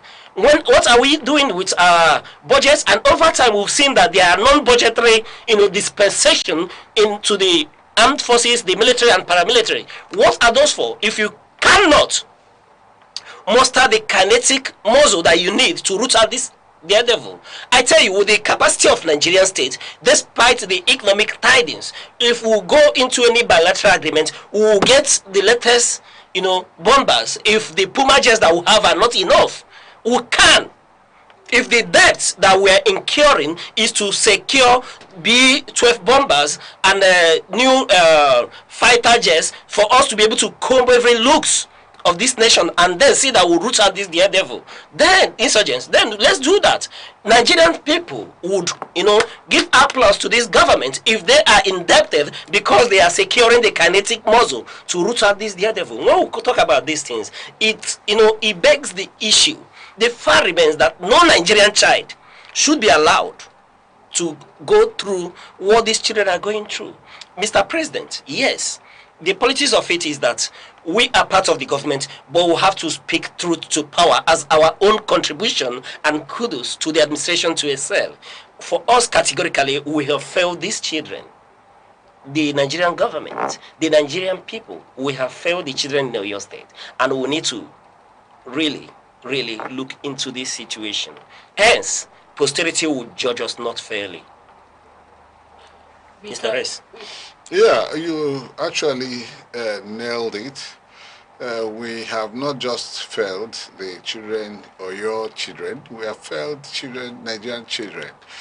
We still have others in Borno State who are under captive. who have not, whose release has not been secured. So it's not just Oyo State, it's almost everywhere. It has happened many places. And of course, you pointed at using non-kinetic, means to release those kidnapped in Niger State, the school and their teachers, the school children and their teachers. And now the pupils in Borno and in Oyo State presently being detained by the daredevil insurgents, like you call them. But at the same time, too, the problem has elicited the contribution or the position of the Senate President and the Senate towards a national security summit, which you had earlier talked about in some of our editions, that Nigeria needs to have a national security summit or a convention, convene a summit where we begin to think about how to tackle the menace of insecurity in Nigeria. It's not just about tackling insecurity, we tackle every other thing. So the Senate are saying they're working towards holding a security summit. They're also working towards speeding up the enactment of the state police and all that. So these are some of the things that, if done, that will help us to root out this evil in our land. Okay. Well, I really appreciate the way you delved into it. As if of course you did with passion, you have this passion for Nigeria to grow and be better than it is presently. All right, yes, like we do say, we do not have any other country. On that note, we continue to urge the government to do the needful to see that these children are brought home. We continue to fail them if we fail to speak up. We urge the Nigerian Union of Teachers, Nigerian Labour Congress, and every civil society organization. It's time for us to raise attention and awareness regarding insecurity in Nigeria. We do not know where next. People in Nigeria should not be scared of going to acquire education. We urge the government to do the needful. These children should not be allowed to stay a day further in the kidnappers' den. Okay, speaking on education, Vanguard has come out to say that all governors are under fire as insecurity threatens 52 million pupils and the basic education. So apparently, by calculation and by summation, the future of over 52 million students, The Guardian newspaper, over 52 million pupils so their education is hanging in a balance as insecurity worsens. 15 million are out of school, or 15 million children are out of school as it is currently, and 80 pupils and teachers are still in captivity in Oyo and Borno. Now, yesterday, the NANS, the NUT, and the Labour Congress started this nationwide strike. We saw protests, we saw placards, even here in Enugu. And these people are bringing to the awareness of governors that as much as you think you're doing enough, that 52 students have their lives hanging in a balance, have their education hanging in a balance. Over 47 million students between private and public schools, and then those who are still in secondary school, that these children are at risk of being kidnapped. So they have urged that they do something about it. As much as we are hoping that the ones that are in captivity are rescued, the ones that are out of school, the ones that are still going to school, some parents have had to withdraw their students from school. Some schools have had to shut down because these people can come out at any time. So we are calling on governors, if there are things you need to do to boost security in your state, build fences around schools, higher security to protect children, both in private, because if you say because it's private schools, some persons can afford it. Persons in public schools may not have the money to afford it. Students in government-owned schools in villages may not be able to afford this, but they need the security, they need the protection, so that we don't have a repeat of the incident that has occurred in Oyo and Borno states. Yes, this is very important. I have seen some schools where they just have this one security man. And Nigeria used to be safer than this. You won't just blame them. What you are also talking about is if you bring in more security, on which side of the economy will you foot their salaries, their bills? That's another question that is I'm keeping by the side. But generally, it is important that we bring in security. I think the government of states, since the state security, state police reform is back, like the Senate and the House of Representatives, they are looking at it again. I think this should not just be from private individuals. Let me just put it for example, here in Enugu, I believe that Enugu is one of the states that are thriving in this security issue, which we have seen over time. And the Commissioner of Police and Dr. Petermbah is doing awesome. Now, this security issue, security personnel can be sent to schools. For random checkups. We have the police and the military and the civil defense in Enugu should organize and send this, find out the schools we have in Enugu. Because if you're saying private schools should do theirs, what about the government schools? Who will? That's the question. If you say government schools should do theirs, what about the private schools? There are schools that have just about 100 pupils in them. How much are the teachers paid? How much are they generating that they will bring another security? The state government could take up the issue. Also, individuals who are well-meaning Nigerians who are buoyant enough can also take up that initiative. It's important. If you tell them to do it and they don't have the means to do it, what do you expect them to do? As we are believing and then working towards it, voicing out towards it, telling people to remove their phones from DND, because that's another side of security we should talk about. Remove your phones from DND. Understand that this is a critical moment we are in Nigeria. Let the government also, take it to that security side where they can bring in this personnel for random checks. We can do it by shift. This week, maybe 3 times a week, 4 times a week, however they can do it. Let that be the next or the new stations. Or stations can be, kind of mini stations can be constructed just near the place so that there will be security of our children and the lives and properties, and also there will be security of the teachers, because nobody knows where the attack is going to come from. Nobody knows what's going to happen next. Yeah, we actually need to involve technology in all of this.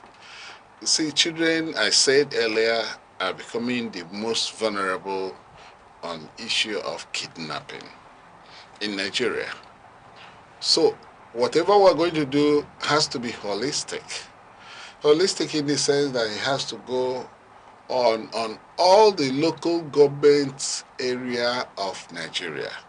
774 local governments in Nigeria. And of course we have the resources to do that.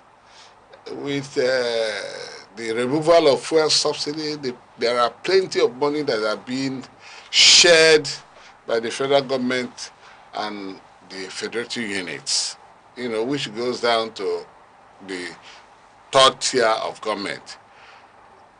Technology, technology. For instance, in Enugu State, we have cameras. I do not know if it has covered the entire Enugu State, including the bush areas. If you have these cameras and then, bring in something like drone dogs that moves out certain time, do surveillance and come back to its base. If you have drone dogs installed in all the local governments, or if you have command and control, and a super command and control center like we have in Enugu State Government House, where everywhere, whatever you are doing, wherever you are going, on the express road, they will see you. Somebody who was a military officer was staying with the brother, he was dressing up somewhere, and he was not putting up somewhere, but in the open. And then he gave his brother, please hold this gun for me. They immediately called him from the command and control center in Enugu and said, who is it that you gave the gun? He immediately took the gun. They now saw that the person was just meant to just hold on for him to put on certain things together. And that was it. So what we have in Enugu now, and if purely complemented with what I call the drone dog, these are technological advancements that we have, the now technological advancement, cutting-edge technology equipments that can, ensure that you have the first knowledge of crime wherever it is in your state, in your local government. And of course, we have it in all the states and local government. We have it in all the country, which means that we can now be ready to tackle split-second, mobilization to get anybody that is making an incursion into the lives and property of human beings in Nigeria. These are the kind of things we need. That's one of the greatest things I applaud the government of this state for, because in that area, they have done tremendously well. And I believe that they are going to do even better than that. Employ more technology, cutting-edge technology, in ensuring that lives and property is fully protected. And that is what the president of this country should be able to do. It's not about ordering that cameras should be laid in Jos. When you lay it in Jos, did you lay it in Shandam? Did you lay it in Lantan? Did you lay it in Birom? Where have you laid it? You lay it in all the places, around the places through which we have these, corridors, forest corridors where these perpetrated terrorists go through. You can put in towers with these cameras. You will see them moving. You always come in and wait for them wherever is their exit and catch all of them. And by the time we do that and take care of our borders, then it will be all over. And Nigerians will sleep with their two eyes closed. All right. Looking at this issue, governors being under fire as insecurity threatens 52 million people. And speaking to education, this is a nation where you have over 15 to 20 million children out of school children already, and then the numbers that you have even making attempts and then trying to acquire this formal education are still being threatened by insecurity. Why some of the governors may be commended for their seeming effort at securing their state beyond the theatrics of simulations of having to be seen, in some instances to have done some things. The question remains that it is the constitutional duty of these governors to really secure their state. Now it begins to beg the constitutional issues about the power sharing formula, who has the capacity and the constitutional duty to summon the military, the police in this instance, like has always been the case. But the point remains that every state governor, every well-meaning governor that means to secure his state and prioritizes the security and welfare of his people would go above and beyond depending on the apparatus of the federal government to secure his state. And I'm quite excited when often people cite the case of Enugu State with the command and control center and the DSSR and the cameras they have through the nooks and crannies of the state. But beyond that, the question is, what are the proactive measures that you have in place if there are emergencies? Because despite having these cameras and all that, you see you're dealing with demented terrorists who dares, even against all odds, that would want to, penetrate and carry some heinous crimes. What mechanism do you have in place to forestall and then handle seemingly such situation? Which is why I am not sympathetic to the cause of the Oyo State government in this very instance. Because I expect, like the case in Enugu, that they should have had a drone, operational and not at the coupling site prior to this moment. Perhaps it would have been easy to dictate such movement of these kidnappers before it did happen. Having said that, Mr. Reyes, it becomes quite worrisome that very soon we will be going to the pool and the Nigerian people will reward, government and at the subnational level that has not done seemingly enough to protect them, will reward them with a second term in office, overwhelmingly, singing their praises, will find it difficult to question, substantially what these governments have done in this instance. And I say this because we know the humongous amount they receive in security votes. The question now remains, what are these governors doing with their security votes in ensuring that there is proper security? And when we talk about security, it is multi-layered. You have to start even from the grassroots. And the basics, if we do not negate that a hungry man, an idle man, becomes a breeding ground for these terrorists to recruit. So you need to, first of all, see that in your state and within the country, that people are not hungry, that the economy is thriving. This is why we keep speaking to having a viable economy that translates to the common man on the street not being disturbed about where the next meal will come from. And I tell you, if you're able to do away with that, you've handled issues around insecurity up to 20%. And then speaking to the security vote, go to the community, engage the community leaders, and I expect, while we continue to argue issues around who controls the state apparatus when it comes to police and the army, there are things that the governors and the subnationals can do. In Enugu State, we talk about forest guard that we handle with pump actions and then some seemingly trainings on how to handle these equipment. Move around Nigeria. Do you see similar situation in effect in other states? Leading to why even we will call on media organizations and journalists to investigate how, these leaders at the subnational are spending their security vote. I tell you, that security vote, if spent judiciously, we may not face this very situation in Oyo State. Though arguably that, yes, these ones are emboldened and may go any length, but it has to be questioned.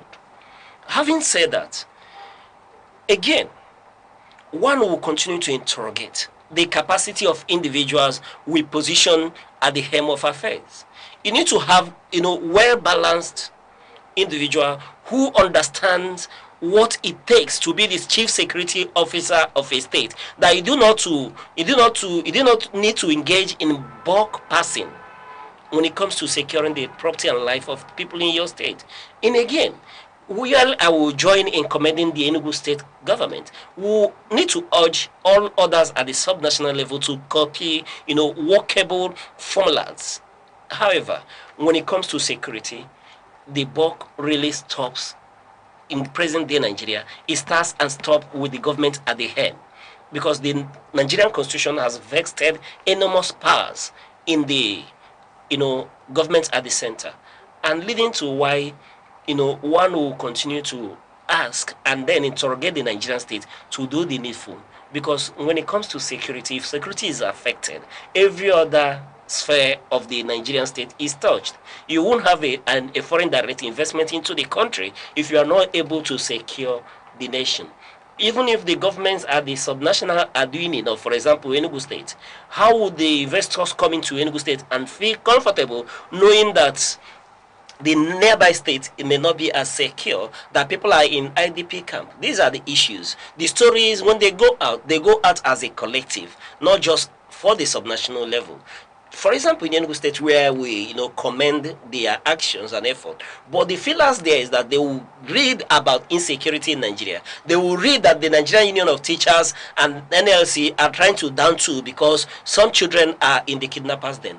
So we interrogate this thing holistically, and I continue to insist that the political will to handle this situation is paramount. All right, we take a short break. We'll be right back with other updates. Stay with us. Join us on Arena, Aneke TV's premium current affairs program, where politics, development, and governance come alive. Every Monday, Wednesday, and Friday, we host top professionals and thought leaders who speak their minds on issues shaping Nigeria and the world. It's inclusive, enriching, and absolutely captivating. The roadmap is, let's have our environment secured so that investors can come. If you don't know what economic security is, kidnapping will tell you what it is. you kidnap ransom. Customers are going to get these meters, and like we said, it's at no cost. There are things that the law can handle. But when you leave it, they want to use a kinetic approach alone. You cannot. For discussions that promise insight and deliver truth, stay tuned, stay informed, and keep watching Arena, only on Aneke TV.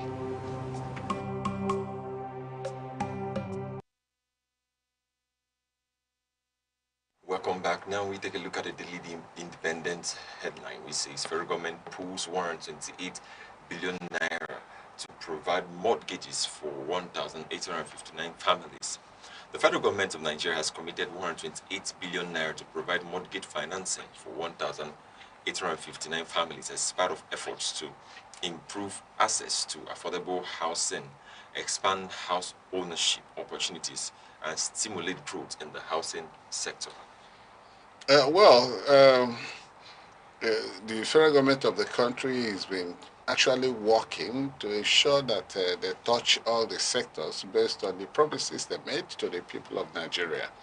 And in this present case, we do know that we have a housing deficit of about 14.2 million, 14.9 million in Nigeria. And we have also shanties, that's the ones we can say are shanties, about 15.2 million. That is for 15.2, so approximately about 28 million deficit in housing. When we talk about shanties, we are talking about shanties like we know, that's ragtag places where like huts where people just go in and stay. So we have a deficit, direct deficit of 28 million houses in Nigeria. And then when you have such thing, how do you attempt it? How do you begin to do a thing like that? That is exactly what the government has done, bringing out the billions for about 1,800, and you know what it means. Only 1,000 is going to accommodate 1,800 persons or families, so which is still at the lowest ebb. We are expecting that mortgages has to be expanded for more Nigerians to get houses. You see what workers are being paid. Many of the workers cannot afford to even mold block, that is buy bags of cement and mold blocks to be able to erect a house. It's not easy. So if government will continue to help, gradually the housing deficit will be breached in such a way that Nigerians will have places of abode, places of their own to lay their heads. All right, you summed it quite well. What's a commendable development? But like I always say, in Nigeria, we are never abreast of policies, good ideas, but the issue remains on implementation. A nation with 14.9 million deficit, right, on housing, it tells you that there is a big vacuum that needs to be covered. I can't remember since the Shagari administration, since the ouster of the Shagari administration, if the Nigerian nation has embarked on a holistic housing development for the common Nigerians in this very instance. And then looking at the numbers that is being, shown, the interest rate at 9.75, interest rate for 20 years with a minimum of 10% equity contribution for one to be able to take advantage of this good policy in this instance. The question remains, can even the Melson in Nigeria, can they afford a bag of cement? Not to talk about being able to contribute to this 10% equity involvement. But the point remains that it is the responsibility of government to cater for the welfare of its citizens, including provision of shelter for the citizens. And in this instance, we commend the federal government for this good initiative. But unlike every other Nigerian initiative, let it be seen to trickle down to the people that needs it most. It will not be politicians and politically exposed individuals taking advantage of this very commendable initiative, rather than the people that it was meant to help, bridge the gap in housing deficit. And our last paper for this morning is from the Daily Sun. It says, Nnamdi Kanu, U.S. Congress directs Secretary of State to engage Nigerian government. The United States Congress has directed the Secretary of State to engage the Nigerian government over the trial, conviction, and imprisonment of Nnamdi Kanu, leader of the indigenous people of Biafra. So after his conviction in November 20th, 2025, Nnamdi Kanu and his legal team has filed for appeal, but because of where he is serving his time in Kuje and the distance from there to Abuja is far, it has made it quite difficult for the proceedings to commence. So the United States Congress has come in on the matter, asking that the Secretary of State should look into the matter and make sure that the issues affecting his legal proceedings are conducted in full compliance with Nigeria's constitutional obligations and the international human rights commitments. All right, Mr. Ress, well, he serves in Sokoto, right? Yes. Mr. Ress, let's get your opinion on this first. Already he's been convicted by the Nigerian courts and sentenced to life imprisonment. But of course, there's an appeal, and that appeal has to go on, but it has not actually commenced. The appeal is not going smoothly. One is distance, one is having access to him by his lawyers. You know, they need to go to Sokoto. Sometimes flights does not go to Sokoto every day. They have to go to Sokoto, speak with him, and of course get all the necessary information they need to for the purpose of that matter. That's why the U.S. government, you know, after looking at the situation, after looking at what Nnamdi Kanu signifies, after looking at the fact that there's been already court rulings on his being taken back from Kenya, which is assumed to be illegal. The courts have pronounced it illegal rendition. That's the illegal rendition of Nnamdi, and then subjecting him, and then given the fact that the lawyers are claiming that they charged him under a repealed law, a law that was repealed, which is of no effect. They are claiming that they now charged him with and convicted him with a repealed law. That's why the government of the United States has asked the Secretary of State, United States government, to engage Nigerian government and discuss with them to ensure strict conformity to constitutionalism, strict conformity to international human rights rules in whatever they are doing with Nnamdi Kanu, since they have perceived that he is professing self-actualization. That is, he's working on what he believes in, which the government of the United States sees as not being illegal. Therefore, they have to engage the Nigerian government with a view to reviewing the entire thing between the government of Nigeria and Nnamdi Kanu and what he professes.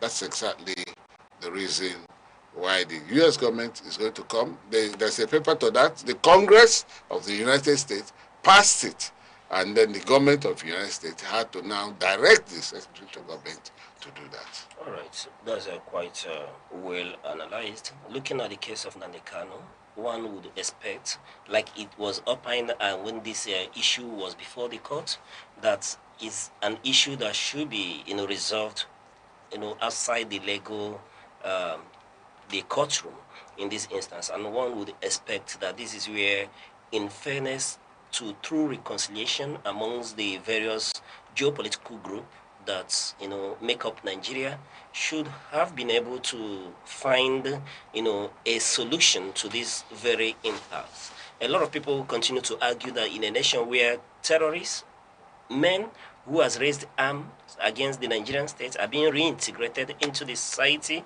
pardoned, and then we even had the case of the Niger Delta militants that were granted amnesty and pardoned and reabsorbed into the Nigerian state. That similar scenario should play out, most especially given that the lawyers, like you really pointed out, to Nnamdi Kanu, continue to insist that he was tried under a law that was non-existent and non-applicable in this very manner. However, we continue to ask the government of Nigeria to be fair and open-minded and then engage, all parties to finding a lasting solution. Because one thing that is obvious is that when you walk through the southeastern region, the sentiment around this issue is such that one may not be able to wish it away. And if we find a lasting solution to this issue outside the legal court pronouncements, it will go a long way to ensure proper reintegration of people who are not, so happy as to the way and manner this issue and case around Nnamdi Kanu, has been handled over time. We will continue to watch and see how things unfold. They will urge every individual, every Nigerian, every Southeasterner, everyone involved in this very issue to continue to walk the path of the law and the constitutional dictates until justice is finally done. The case is on appeal, and there is a possibility that the judgment may be upturned, and there's still a likelihood that he may receive a presidential pardon as we go into the elections proper. Okay, thank you. That's all we have this morning. That's all we can take this morning. Thank you so much for sticking with us up to this moment. It's been an amazing time. It's been a refreshing time here on Sunrise on Aneke TV. Till we come your way again tomorrow, I am Princess Ken Oshoma. But before I leave you with this quote from Obi, Dr. Biageli Obi Ezekwesili. Says, nobody is going to safeguard our democracy for us. We have to do it ourselves. See you tomorrow. I'm Good Hope Chukuma. Thanking you for watching. Mr. Res Aro, Aneke TV's in-house analyst. Thank you very much for your in-depth analysis on these news issues. Thank you for hosting me this morning, and for you, keep watching Aneke TV. And then before I let you go, let me equally reiterate and make you remember that Arsenal lost a Champions League. I am Uche Osai. On behalf of all of us here on Sunrise, we'll say thank you for watching. And keep watching till we come your way same time tomorrow. Bye-bye.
Every second, the world changes, markets rise, leaders speak, stories unfold.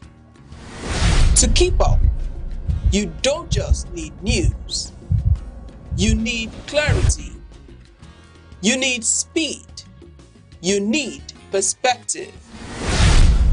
That's why Aneke TV brings you the global pulse. Accurate, reliable, right when it matters most. Aneke TV. Move with the world.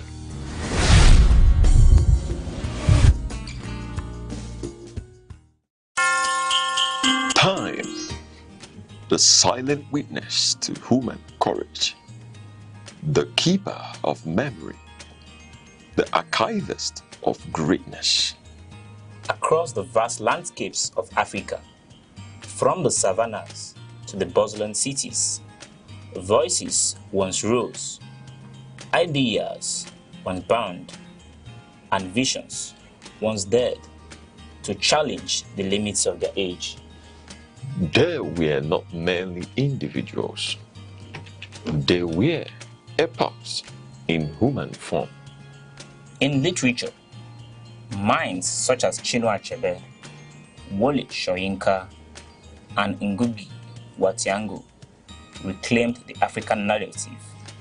Through ink and imagination, they dismantled distorted histories and restored the dignity of African identity. Their words were not just stories. They were mirrors, reflecting a people long misunderstood, and windows opening the world to the depths of African civilization. In the realm of science and knowledge, pioneers like Philip Emeagwali proved that African intellect could reshape the frontiers of computing and technology. Their work was a quiet revolution, reminding the world that innovation knows no geography.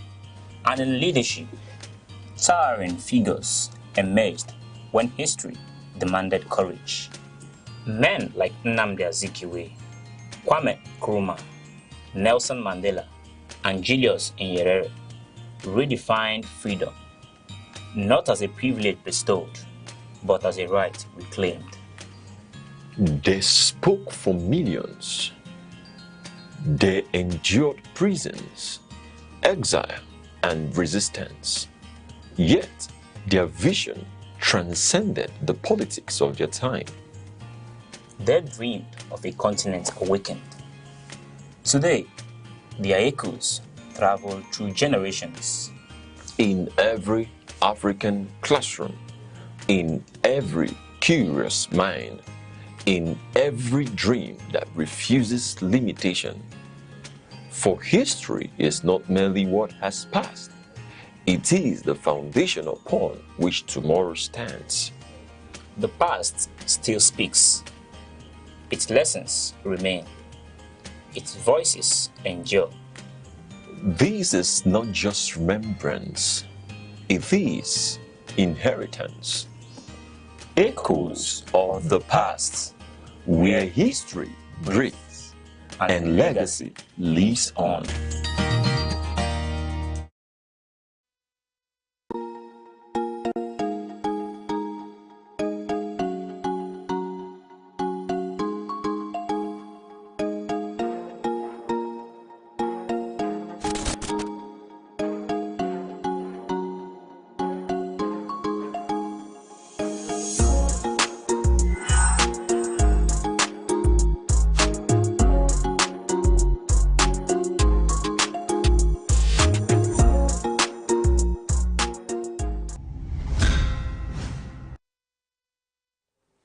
Many thanks for joining us and welcome to The Insight. Remember, The Insight is that program where we bring to you habits of issues, politics, policies, personalities shaping our nation. I am Uche Osai. Today, we'll take a look at women in politics, charting the path to Nigeria's 2027 election. Every 4 years, the political establishment plays the exact same public relations card. They beat their chest and tell us, look at how progressive our party is. We are giving women free nomination forms. But let's speak truth to power today on the inside. What is the utility of a free nomination form if the internal party machinery is fundamentally rigged against you? What is the use of a waiver to run if the real candidate tickets are decided at 2 o'clock in the morning in places where women are culturally, socially, or systemically locked out? Critics love to shoot back and say, well, politics is a game of numbers. If women want power, they should just come out and fight for it. But it is a fair fight when we have allowed our political landscape to become so prohibitively expensive and so volatile that entering it feels like walking into a financial and fiscal minefield. As women march towards the 2027 general elections, the systematic locking out of women from the rooms where power is brokered is no longer just a deceit of equity. It is a full-blown structural emergency that challenges the very authenticity of our democracy. And today, we are charting the path to break the gatekeepers and rewrite that mouth. And helping us with this issue, with in-depth lived experience, is Ada St. Rachel Ngozi, CEO, Refreshing Hope Youth Initiative, the Secretary, Abreba Communal Improvement Union, and the Deputy Chairman, Labour Party, or Hafia LGA in Abia State. St. Rachel, what a pleasure to have you on The Insight. Thank you. All right. You know, I always feel thrilled when I have the privilege of hosting you, and today we're talking about women. When we talk about women in politics, let me get your perspective on this very issue.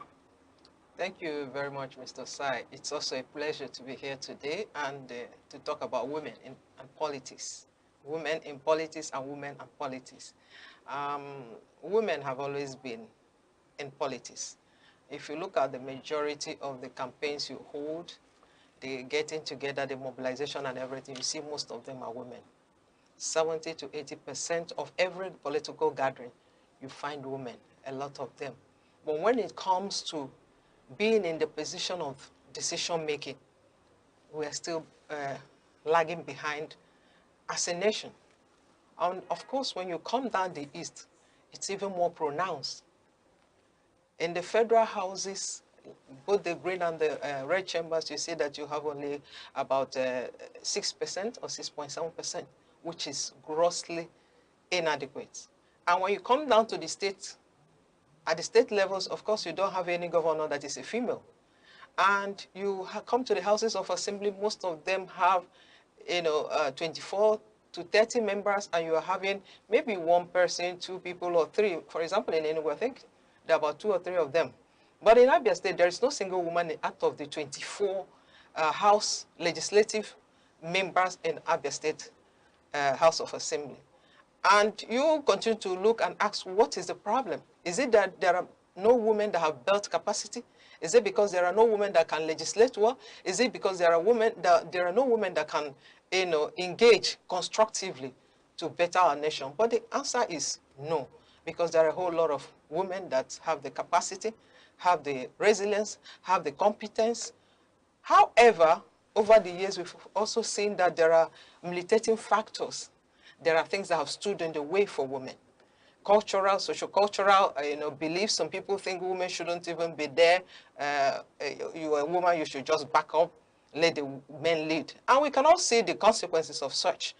And where you have women that take up the position, you can actually mark the difference in every ramification of it.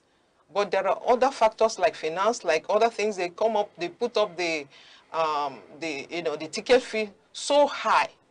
And women as mothers, as nurturers, as who they have been made to be, they are more akin or more prone to taking care of families, taking care of direct things, taking care of real human beings, and making that impact.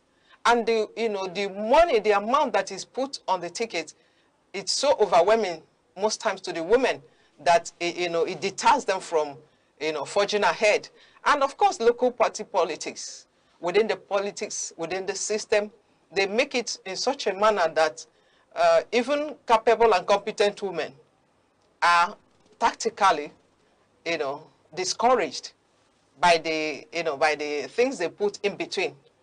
If it is not zoning, it is this or it is the other one. If it is not this, it is the other one.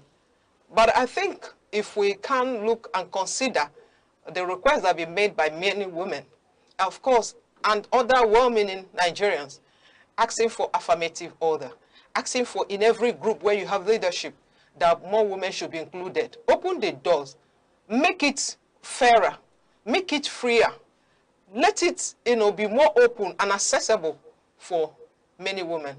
And I can assure you, we'll go a long way. Somebody made a statement sometime, and he said, any nation or any organization that does not include women in this leadership is already missing 50% of its income, of its gaining, of its increase. And I totally agree with it, because we have a peculiar way of handling things and making sure that things work. Yes, of course, as human beings, we can also be selfish, but we are, our selfishness or our greed is not as much as of the other gender. So there is a lot to do in that regard. Of course, there are one or two progresses that are made here and there. You come in a group of 50 men and you are seeing 2 women. You come in a group of 30 people, you are seeing 1 or 2, and all that. And of course, it's very difficult for them to even allow them to become chairman of local government, to be at the helm of affairs. I will also appreciate those that have, that are also like considering women, that are really giving women opportunity. A handful of them are doing that. A handful of groups are, paving the way, but we are asking for more because we know we have got some more. All right. Listening to you talk about these things, one thing comes to mind. Power is never given.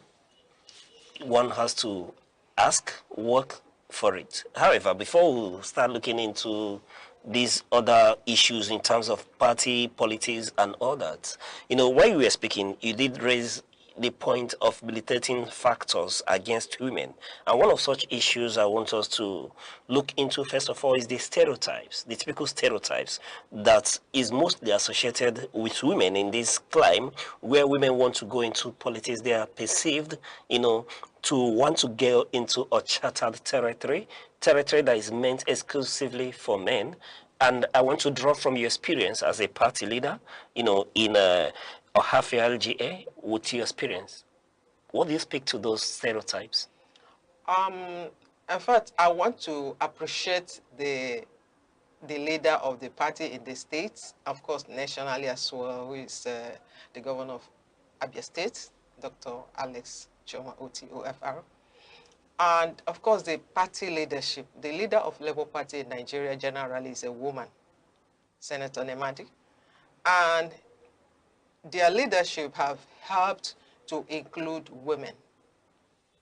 And, to make sure that in all the hierarchies of the party, somehow there will be a woman or 2. So it makes sure that, for example, in the local government leadership of the party, you say you have the chairman, wherever the chairman is coming from, whoever the chairman is, but the very first deputy that will be there will be a woman. Then you have other deputies. And that happens also in the state. And that makes it, like impossible to scheme out women. So whether you are there, whether you really like it or not, you just have to find a woman that will occupy that position. And other places, because when you also look at the whole thing, you see that there are much more men in it. There are so many of them. Maybe it's just that vacancy that have been created for women that you see a woman and a few others, and maybe woman leader. Otherwise, the other ones, which tells you that if there was not an intentional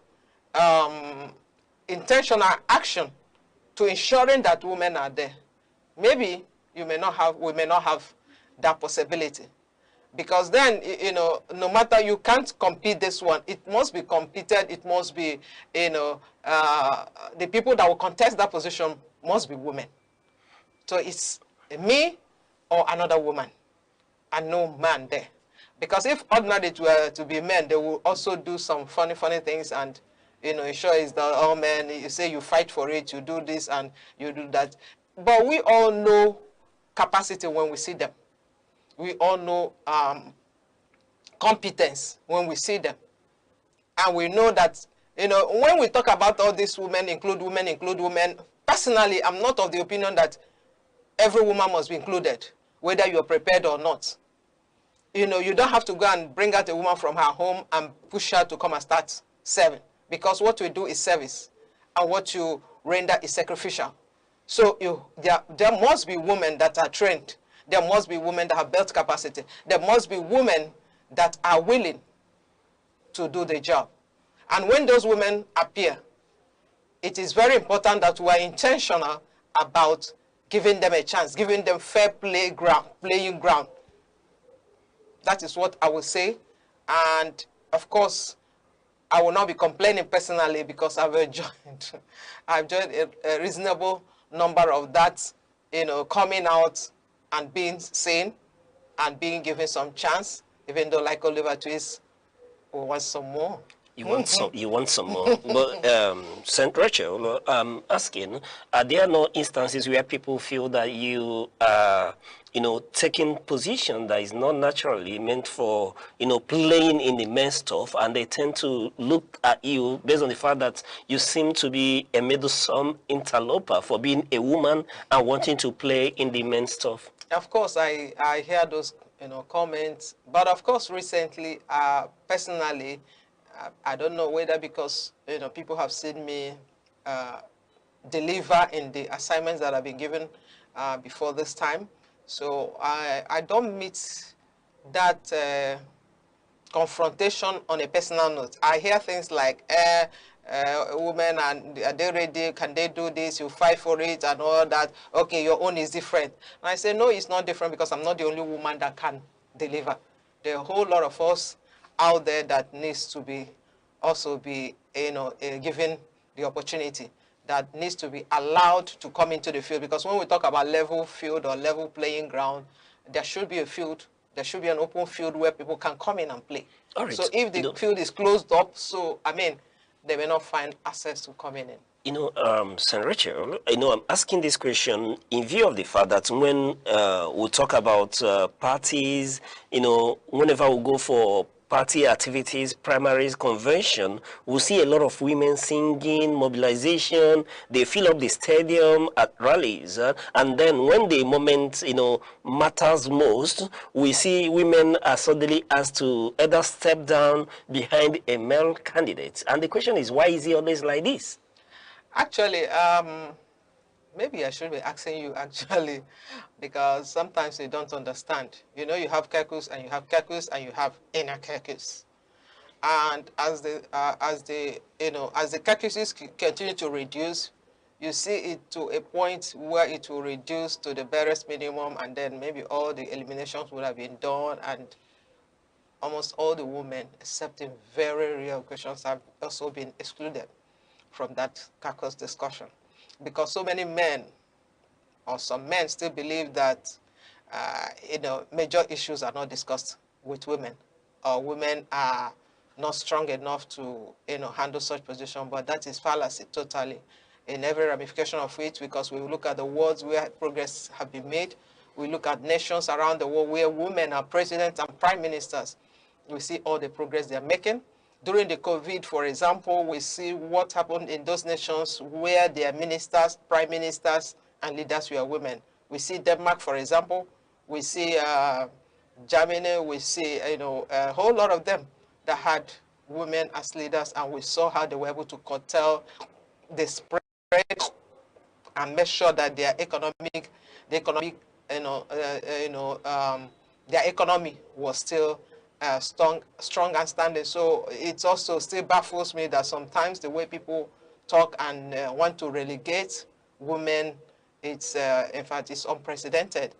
And of course, I meet people, even women, that will ask me, how does it feel to be the only woman here, to be the only woman attending these meetings? Because before they call, I'm already there. And incidentally, most of the time, I'm the first to attend. I'm the first to appear. because I really want that change to happen. And I know that that change begins with me. Most times they see it, oh, women, they will make excuses, women, they will do this one, women, they will on their own decide what women cannot do. They will on their own decide how that women will not have time. They will on their own decide how women will be making excuses. So I, personally, I'm determined, I've been determined, and I continue to be determined to, to change that narrative and to prove them wrong. That it's not because you're a woman, that is not why you're not showing forth. It's not because you're a woman, that is not why you are performing maximally. We are human beings with God-given abilities and capacities, and we have undergone trainings. I have undergone so much capacity training that I know for sure that I can handle any position, I can lead any group, I can lead any team, and make out the best out of it. And I know there are a whole lot of us all over the place. All right. When we talk about this issue, let's look at the role finance play, in limiting women to getting to occupy some of these choice positions politically.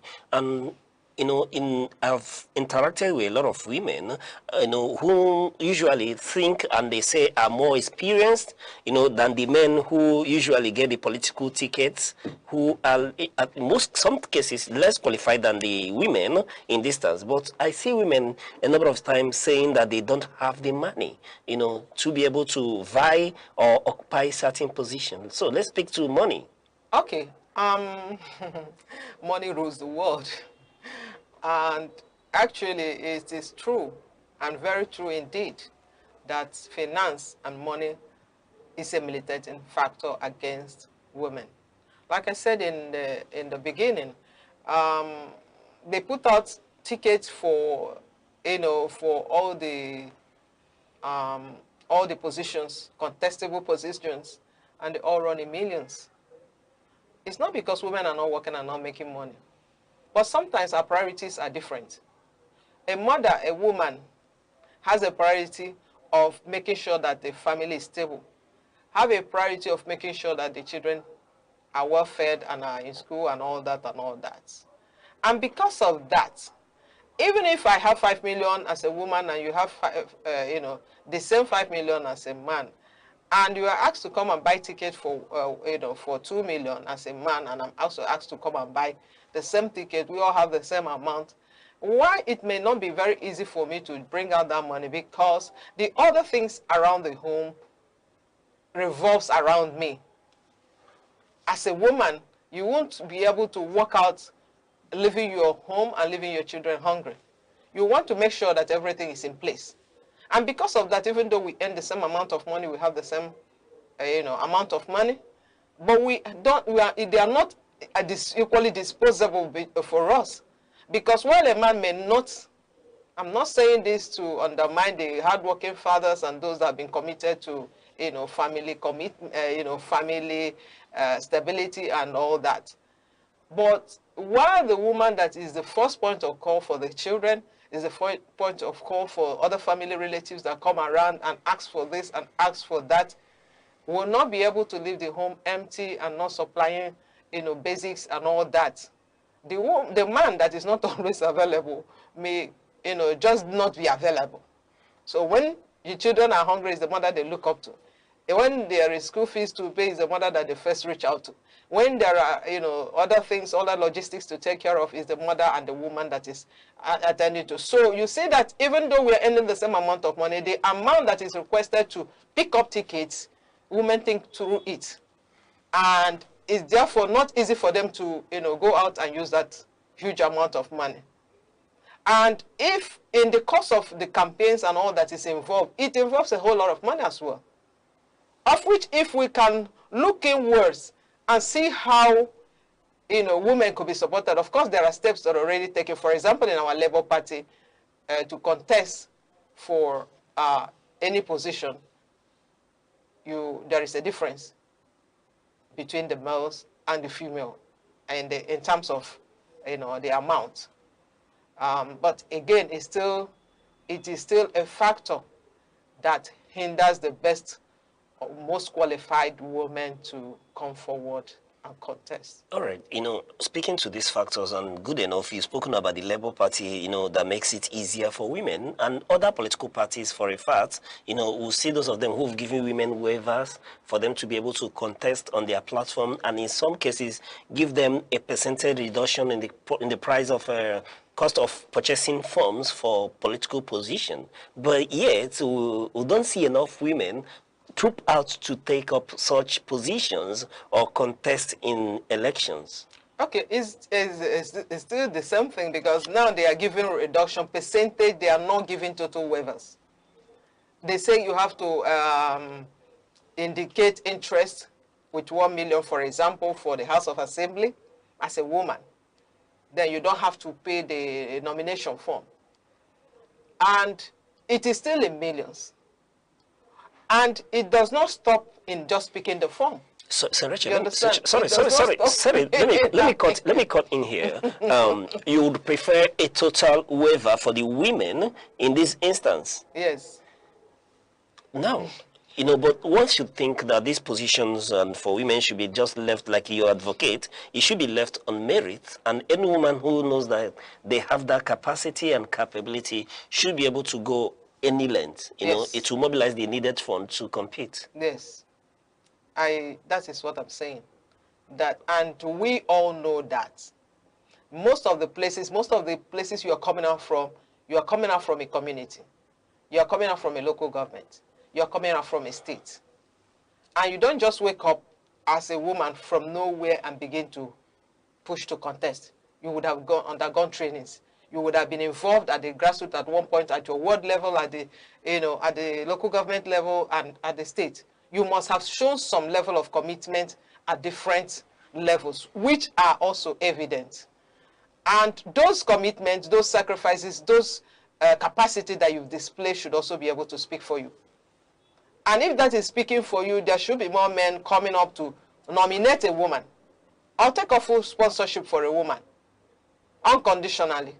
Because of what they know the woman can do. Unconditionally? Yes. While you're speaking, I listen intently to you speaking to families, woman being the first point of call for the family. And I'm asking, a number of times we'll see husbands, when they want to go for political office, they get total support from their wife, when they want to run for office, the husbands. So how do we mobilize men to support women, especially not telling them to go take care of the family, or the community would think that the woman is abandoning her responsibilities, of taking care of the home and then into the men's stuff to go into politics? Advocacy, sensitization. And I think this is part of what we can do as media houses, as advocates, as politicians, as development agencies, to keep talking about it, keep drumming it. You are a man talking with me now, and you can hear my point, and you must have heard from other women too, and from, of course, other people. Take the news out. Tell your friends, tell the other men that these women are not, they are not traitors. They are not coming to, I don't want to be a man. I love to be a woman. And we complement each other. And it's very important for us to know that we have all been endowed differently. The fact that you are a man does not mean that you have all the knowledge, brain knowledge. There are women that have undergone more trainings than you, for example. There are women that have undergone, have been exposed differently. It is high time men begin to respect such women and give them chance to lead. To lead the group does not mean that the woman becomes the husband. These are two different scenarios. When you get home, you be the husband, and you be the father, play your role as a father, and the woman plays a role as a mother. When it comes to what we can do based on our intellect, based on our leadership capacities, based on the, in the trainings we've had, based on our level of exposure in management of resources, in management of human beings, in taking decisions, I think we should, slow down and be able to admit that some women are better equipped to handle certain positions. They are better equipped. And you should be able to know when a woman that is better than you in a particular area emerges and should give that person a chance. And for the husbands and the fathers, God has created us males and females. He did not make anyone to be less human or to be less intellectual. We all can support one another to become the best. Some men are very good, maybe advisors, background advisors, but they are not as bold, as eloquent when it comes to public. And you know your wife can do that job. Why not give her the encouragement? Why not pray for her and support her? Why not support her financially? In the society, in the community, you know women that are resilient enough. You know women that when they stand to talk, it echoes back. Not just talking, they act it. They have the capacity to deliver.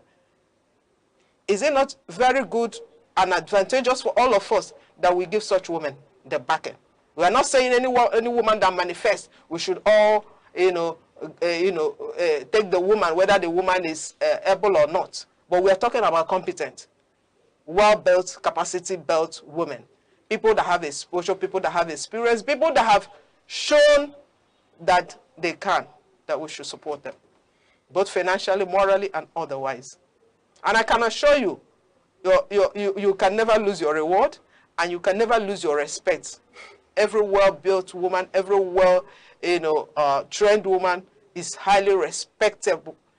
She can respect you and honor you and cherish you and bring back good results. On that note, we'll go on a short break, and when we return, we'll continue to look into the issue of women involvement in politics and the road to 2027. Stay with us, please. The Insight with Uche Osai. Having the political will to confront whatever is the challenges. Igbo man wrestles with the tortoise that had a lot of ingenuity, a lot of ideas, and the tireless. It will take the bold mind of government in power to say, let there be electoral reform, no matter who sorts is God. I was there. We did everything. All of us came and supported him with our last blood. In-depth analysis, expert views, real voices, uncover the stories shaping Nigeria today. Deep dive, honest, unfiltered, only on The Insight with Uche Osai on Aneke TV. Join us.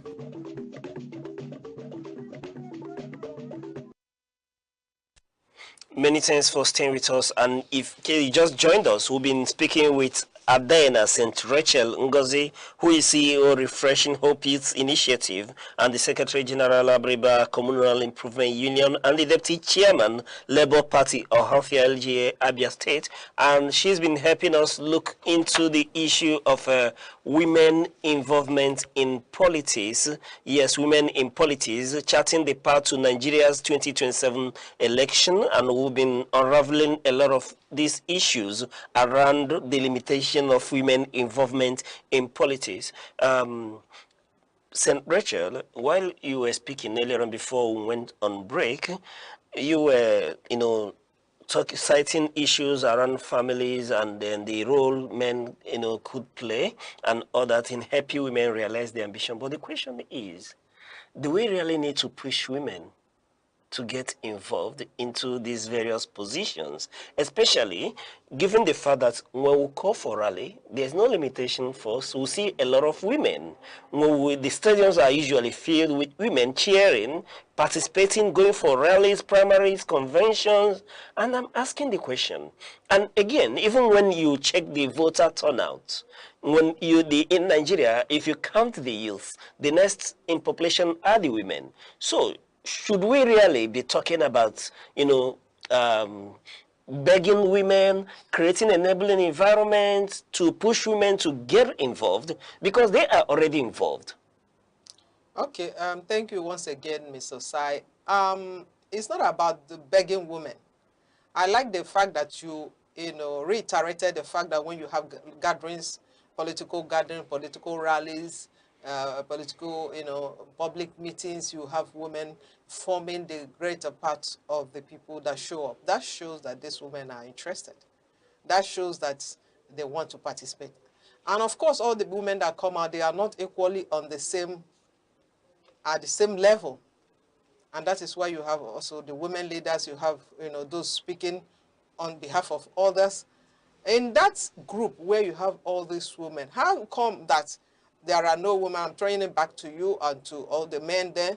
How come in all this, the women, they will be the great mobilizers, they will be the ones that will speak and the other people will listen. That they will be the one that will gather all the electorate and they will respond. So how come when it comes to taking that decision, sitting at the round table, sitting where these opinions will become most useful in development of the society, women are sidelined? And that is what we've been clamoring for. Let us also, we have the capacity. We have the competence. There is no politician that goes around doing his political campaign without involving women. They will look out for that woman that will speak to other women.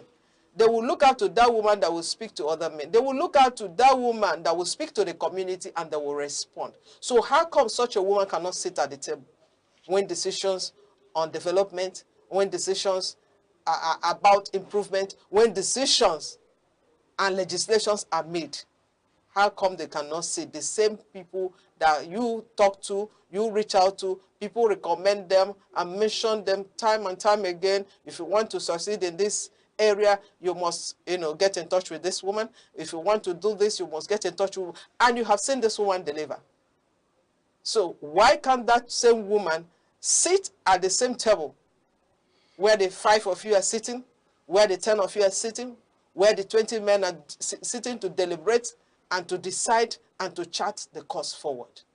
That is why we're saying. Sir Richard, where do we really lay this blame on? If women are great mobilizers and they can speak to men and we know they have the numbers and the population and election, political parties are about winning an election and women are involved, then do we really blame men for women not coming up and taking, responsibility, asking for it? If a woman can push, in campaigns, mobilize people to come out entirely and vote for a political party, then shouldn't we blame women for not, asking forcefully enough for the party to give them the privilege for political parties who want to win elections?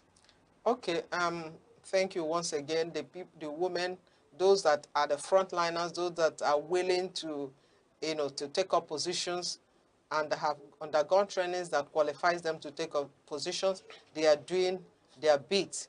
However, like we said, when the real decisions are made, make no mistake about it, it's not in the crowd there that all the decisions are taken. It's not in the crowd there that we know how the whole elections, most of them turn out. So it's not just about the numbers gathered out there, because if it were any woman that comes out that have been, been running, the thing will just get it. But sometimes, there are other things that play out behind closed doors. And those closed doors is what we are asking to be part of. Let us be there when the doors are closed, so that we also make recommendations about women who can be on the table, who can help to chart the course and make the nation move forward. All right. Do you think women themselves can trust women to be at the helm of affairs? Yes, women can trust women to be at the helm of affairs. Of course, what is seen in women is also seen in men. So then don't let us go to the area of thinking that women are just the problem for women. It's because some of the women have been brainwashed by men. And again, when there is limited resources and the one that blows the trumpet detects the tone. So if women are made to be dependent on men in terms of finance and resources, and that is what you see almost all the time, that you must have agreed with people, the last minute they will turn around. They will turn around because the highest bidder has come in, because they have been their fingers have been rubbed and all that, and you see people changing. That you find in both males and females. But there are places and there are positions. For example, when we are actually talking about this reserved seat and this, making provision for women, now it is between women and women. So anyhow, somehow, the woman will manifest. All right. Before I ask for your opinion on the issue around the reserve seats, how do we tackle the cultural, religious beliefs or phenomena that women should not be in leadership or involved in politics? It's a shame that some clients are still talking about women should not be or women should be in 2026. Every one of us, if you have not been traveling abroad, you've been clamoring to do that. And people make reference all the time about civilized world.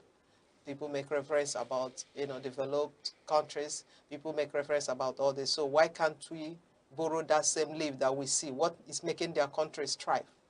What is making them effective? What is making them functional? Why can't we also, borrow that leaf and see that change we have so much look forward to, so much desired? Because whether we like it or not, there are strong women, competent, capable, and people that can bring deliverables. I don't know why some men, when they even see women in positions, when they work with women, some of them are already threatened just by seeing a woman. You see yourself as being in competition. You don't need to be that. You can complement one another. We can complement one another. We can work together and bring out, excellent results. Do your role, maintain your lane, allow the woman also to, to work on her lane, and let's come together and make our place a better place. I'm talking about the communities, I'm talking about the world, I'm talking about the local government, and I'm talking about state, and even at the legislative houses at all levels. Let women come in. We've seen the examples of Ngozi Okonjo-Iweala, and we are all excited and we are all thrilled. When we hear her name, everybody's proud. But there are a whole lot of other Ngozis out there. Allow them to rise. Allow them to deliver. I'm glad that even in some corporate world, you see women leaders. And it's also very funny because some of these men that will come back home and begin to subdue women and begin to suppress them. Some of them are working in these corporate organizations where women are their leaders, are their bosses, and they respect and they work along and they see results. So why do you think your wife cannot perform if given the same opportunity? And why do you think your sisters, your female friends, and your colleagues cannot deliver? All right, and citing Ngozi Okonjo-Iweala, whether you are another Ngozi as well, Exactly. but let's talk about the issue of reserved seats for women, most especially, when you look at, for example, this 10th National Assembly, where women hold only about 4 to 5%, of seats, roughly 1720 out of 469 total legislators, 109 senators, and plus 360 House of Rep members will just have virtually just about 20 of women. Let me get your opinion on this reserve seat where we'll have to give special seats for women to be able to participate in the process. Okay, I think it would be a very good idea. Like I said before, in Labour Party, for example, because the woman is at the helm of affairs, and she was actually the interim leader of the party before she was substantiated last month, to continue. And the testimonies were, complete. The testimonies were positive. The testimonies were consistent. They were saying that she has done so well as an interim, leader, and they found her fit to be the national chairman of the Labour Party. And because of that and her involvement, like I said, I strongly believe that is the reason why women have been made to be the deputies of all the, like at each level. So it is a way of reserving that seat for women, so that no matter what you do, the chairman is there, whether it's a man that eventually emerges or anyhow, but there must be a woman there. In the system, there must be women. Because in that way, like saying there must be a woman, I've said it before and I'm going to say it again, saying there must be a woman does not imply that you go home and bring any woman sitting back, not doing anything, not being involved, not exposed, not trained to just fit in that place. No, that's not what we're saying. In every community we come into, there are people that have been trained. There are people that have been, exposed. There are people that have been working hard. There are people that have been mobilizing. There are people that have been speaking. There are people that you have seen perform in different spheres, in different leadership positions in their different clients, and you've seen them, and you know they have the capacity and competence. And when they want to come up, you want to, subdue them. But if they have been mapped out a role, that this place, it has to be a woman, it gives everybody opportunity. It gives, all of us the chance to look out for that woman. Look out for that woman that we have been wanting to suppress. Look out for that woman that we know that have the competence. Let that person come in here. You mentioned a few people. Look at a whole 400 and something. And we're thinking about only 20 women from the whole of Nigeria. And then that is when you now do, a decision needs to be taken, and you say, let the yes say yes, let the no say no. and then you see that the majority, because there has been a kind of conspiracy and gang up, the majority of the men will say yes, even though maybe whatever is going to be passed is not good enough. They will say echo yes because they have the number. And then the lone voices, or the fewer voices, may not, make headways. So if we have reserved seats for women, it invariably means that more women will be involved. Assuming, for example, in the 6 geopolitical zones, we have to bring in extra women from that place. It will add the number from 20 to 26 at least to start with. And then if there are other women that have also been able to scout through by the same arrangement at their local level, at the state, at the Senate, at their senatorial zones, that will increase the number and the strength. Again, men, it is not competition. It's not rivalry in that way. We are all looking to a better Nigeria. We are all looking to better states. We are all looking to better legislations. And we think we do that better when we come together, when we make more room for more women to join in the conversations. All right, St. Rachel, if, anyways, one may have a lot of things around reserve seats for women. I've seen arguments that may be more capital intensive, making the nation to spend more, but let's not probe that for today. The question I'm asking, we are en route to 2027. Their primaries are already almost, all the parties virtually have a presidential candidate. We have governorship candidates and senators and the likes of it down the line. But my question now is, what role are women going to play in this very 2027 election? What role? Yes, are we expecting women to play beyond, joining the primaries, mobilization, where we see them in the stadium, filling the stadiums and all that? And I know that you're a Labour party leader in Abia State, for example. And I'm asking, what role especially? Because I expected that you would exit the Labour Party, but somehow you still remain in the Labour Party. So I'm asking, what role are women playing in the build-up to the election? Women will do what they know best to do, to still mobilize, to still campaign, to talk strongly that, the best candidates are voted in, because what we are looking at is for, better governance. We'll ensure that all the people that are, that have the capacity to deliver at the various levels that they are voted in, and we will also do our best to safeguard as much as is within us, to safeguard those votes where we have been, put in charge. And again, we will also be asking at the same time that if, many of us or most of us have not had the opportunity to be, to secure the primaries, the ticket for the primaries, and therefore not going to compete or going to, contest or going to, emerge in those elective offices. There are still offices, there are still provisions. In every state there is a SSG, Secretary to the State Government, and you hardly see women in that position. I can assure you that there are women that can write and write very well and do that job. There are chief of staff. There is nothing saying that a woman cannot be a chief of staff of any state. And there are a whole lot of, commissioners for different. Women must not just be commissioners for women or gender. There are a lot of portfolios that are still chairman or chairman of different boards. MDAs and all that.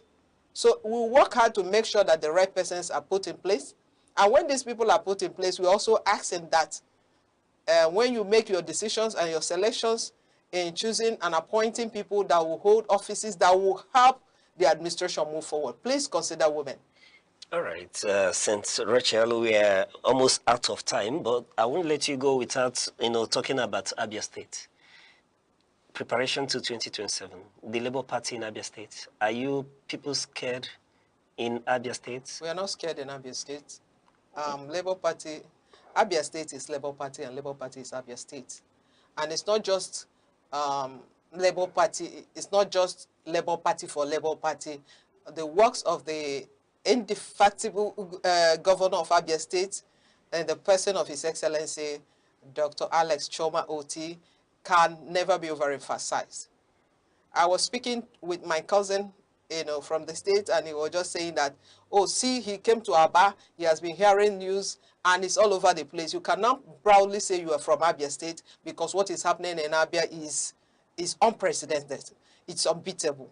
It is excellent. So everybody has said it, and we are saying it again. If you are dragging the position with the Labour Party led by Dr. Alex Oti, you might be making a mistake at this point because they are ready and will continue to deliver good governance. You know why I asked this question? We are well aware that Abia State is one of the states that the APC are looking forward to clinching, especially given that a high-ranking APC member is from their state, Abia State, in this instance. And a number of times they speak to the things that we are meant to understand the governor is doing, like in areas of road. They told us that the roads are being repainted, that these were no new roads that are being built in this instance. Also, I will just ask you, have you been to Aba before? Yes, I have. Recently and before? Not quite recently, though. Okay, maybe you need to take a trip to Aba. You need to take a trip to Umuahia. And you need to take a trip to Old Bend, the road that leads to my own Abreba. And you can attest for yourself, because these places have been abandoned for several years. Port Harcourt Road, for example, I was wild when I personally drove there because I grew up around there. And I saw how the place was being abandoned and people could not cross to a certain limit. And you can see the changes. Of course, no government is perfect, but the testimony is all over the place. The presidents, the work the present government is doing, it cannot be hidden and it cannot be overemphasized. People are saying it and people are testifying to it. And so we'll just say Roro Gaba, and we'll all support the government of the time and encourage them to do more. All right, before I let you go, this when we talk about the work that's been done by the governor in the states, but when it comes to politics, it's all about mobilization of the people. How is the Labour Party in Abia State mobilizing? Seriously. You're mobilizing seriously? We are not leaving any stone unturned because we are not, it's not an of course thing. So we are not sleeping and waiting for it to just come. We are still working, assiduously working day and night in our local communities and awards at the LGA level, at the state level. We keep emphasizing and drumming it. Even the deaf, even the blind can see that these things are evident, and we are saying give us more chance to do more. All right. Adena, why didn't you move away from the Labour Party with peterobi to other places? Why did you stay back? Because of the governor? Of course. There is no need leaving a good place for any other place. All right, just in less than 1 minute, I would want you to speak to the Southeasterners who are here to get their PVC, who don't want to participate in the process. Of course, you cannot talk about governance if you are not participating. If you are not, if you don't have your PVC, if you can't vote, you don't have a right to query who becomes. So you need your PVC so that you are eligible as a person. Your family members, encourage everybody around you to go get the PVC. It's the tool that used to decide who wins. It's one thing to say, oh, OT is doing very well in Abia State and Labour Party is clinching the ticket and going forward. But on the day of election, if you're not available and so many others are not, or you are there, you cannot vote, then you are not really given the support. So I encourage you, go pick up your All right, that's the much we can take today on the Insight. I will be speaking to Ada Ena St. Rachel Ngozi, who is the CEO, Refreshing Hope Youth Initiative, Secretary General, Abreba Communal Improvement Union, and Deputy Chairman, Labour Party, Ohafia Local Government in Abia State. It's been a pleasure speaking with you, ma'am. Thank you very much. Yes, and to you, our wonderful viewers, let us know what you think about this conversation. Reach us with the hashtag, The Insight, all on our social media handles at Aneke. I am Uche Osai. Bye-bye till we come your way, same time tomorrow.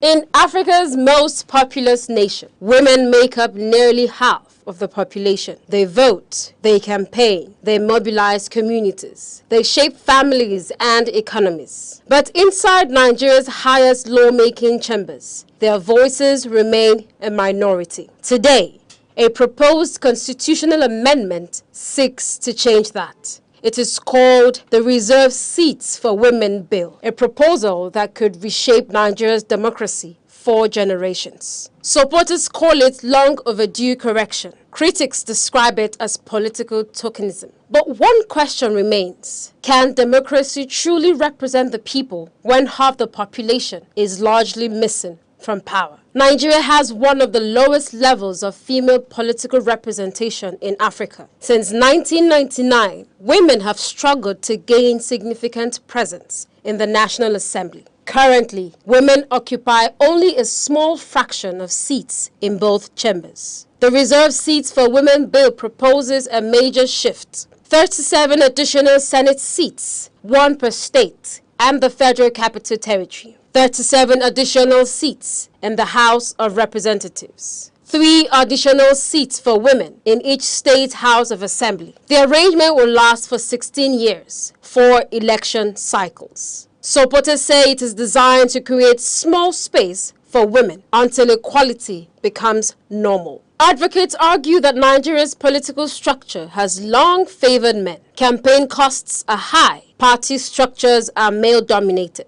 Election violence discourages participation. For decades, reforms have been slow. The Reserved Seats Bill is designed to break that cycle of exclusion. Nigeria will not be the first country to adopt special measures for women's representation. In Rwanda, constitutional quotas helped women become the majority in parliament. In South Africa, party quotas increased female representation after apartheid. In Senegal, gender parity laws transformed political participation within a decade. India and Pakistan also use reserved seats for women in parliaments. Supporters argue that without deliberate intervention, equality may take generations. Not everyone agrees with the proposal. Critics argue that democracy should be based on open competition, not reserved positions. Others fear symbolic representation without real influence. There are also concerns about costs and expansion of government structures.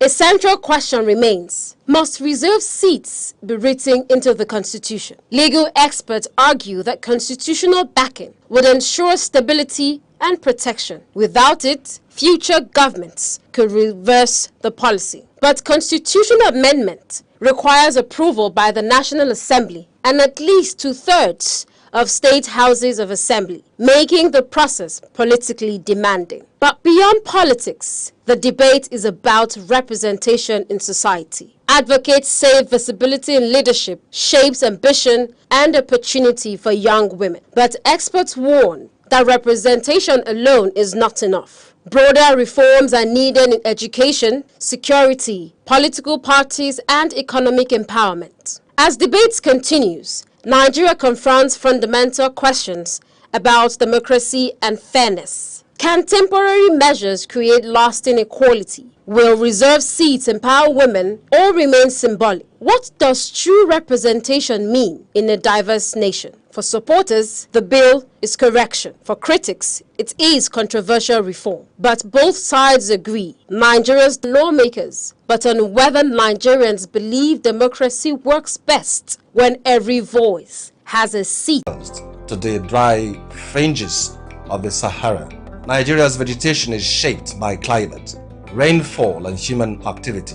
Broadly, it is divided into the southern forest zones and the northern savanna belts. In the south, abundant rainfall gives rise to tropical rainforest, thick, multi-layered ecosystems, rich in biodiversity, towering trees from a continuous canopy, sheltering countless plants and animal species. These forests are not only ecological treasures, but also economic lifelines supporting agriculture and livelihoods. Closer to the coast, fresh water and mangrove swamps dominate. Here, water and land intertwine, creating unique habitats adapted to flooding and salinity. The mangrove forests of the Niger Delta are among the largest in Africa, vital for coastal protection and marine life. Moving northward, forests gradually give way to the Guinea savanna, a mix of tall grasses and scattered trees. This region supports farming and livestock, forming Nigeria's agricultural heartland. Further north lies the Sudan savanna, where rainfall decreases and vegetation becomes sparser. Life here adapts to longer dry seasons and harsher conditions. At the northern edge, the Sahel savanna marks the transition to the desert.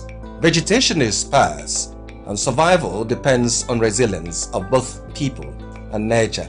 However, Nigeria's vegetation faces growing threats. Deforestation in the south and desertification in the north are reshaping the landscape. Population growth, agriculture, and climate change continue to exert pressure on these fragile ecosystems. Yet, hope remains. Across the country, conservation efforts are taking root, from reforestation projects to sustainable land management practices, from the dense forests of the south to the open savannas of the north. Nigeria's vegetation tells a story of diversity, resilience, and responsibility. A story that calls on all of us to protect the natural heritage we share.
Good afternoon and welcome to news across the country on Aneke TV. I'm Good Hope Chukuma. Headlines.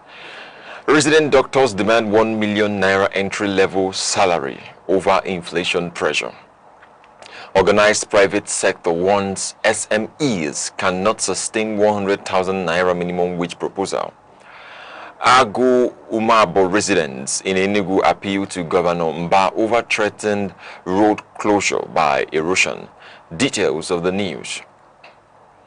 Nationwide protests have erupted across Nigeria as teachers, students and labor unions demand urgent action following the abduction of pupils and teachers in Oyo and Borno State. Protesters in several cities called for the immediate release of the victims and stronger protection of schools nationwide. The Nigerian Union of Teachers warned that the schools are increasingly becoming unsafe, describing the situation as a serious threat to the country's education system. The union said teachers and pupils now operate in fear, urging government to act decisively. In the National Assembly, lawmakers observed a minute silence for victims of the attacks. Senate President Godswill Akpabio described the incidents as an assault on Nigeria's collective humanity, while the House of Representatives renewed calls for stronger national security measures. Labor unions have warned that they may escalate nationwide actions if the federal government fails to secure the release of all abducted persons, as pressure mounts on security agencies to intensify rescue operations. Meanwhile, teachers in Anambra State have joined a nationwide protest over the abduction of colleagues and students in parts of the country. The demonstrators marched from the State Secretariat of the Nigerian Union of Teachers to the government house in Awka, demanding unconditional release of the victims. The protest followed a directive from the national leadership of the NUT, which also ordered the withdrawal of services by teachers in Oyo State and until further notice. The union said the action was necessary to express solidarity with abducted teachers and pupils. Anambra NUT chairman Comrade Chika Chukwudozie, speaking on behalf of the national president Audu Amba, condemned the attacks, describing them as unacceptable and inhuman. He said teachers working in difficult conditions should not be targets of violence. The union called on federal and state governments as well as security agencies to act quickly and decisively to rescue all abducted victims, while placards carried by protest demand the immediate release of school children and teachers.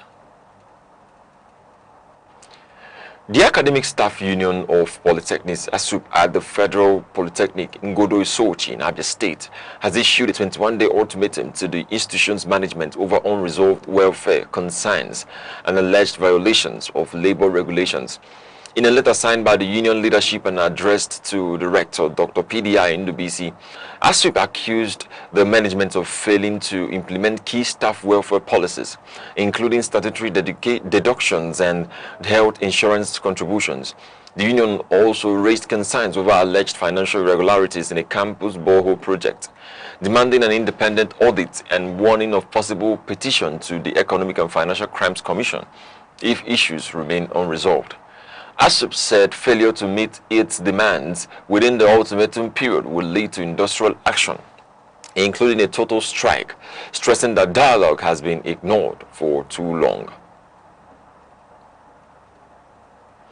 The organized private sector has cautioned against proposals to enforce a nationwide minimum wage of 100,000 naira across all businesses in Nigeria, warning that it could severely affect small and medium enterprises. Business groups, including the Lagos Chamber of Commerce and Industry and NECA, said while large corporations may afford higher wages, many smaller businesses are already struggling with inflation, high energy costs, and weak demand. They warned that an immediate wage hike without supporting economic reforms could lead to business closures, job losses, and reduced productivity across key sectors of the economy. The groups urged government to focus on reducing the cost of doing business, improving infrastructure, and stabilizing inflation rather than enforcing wage policies that may not be sustainable for all employers.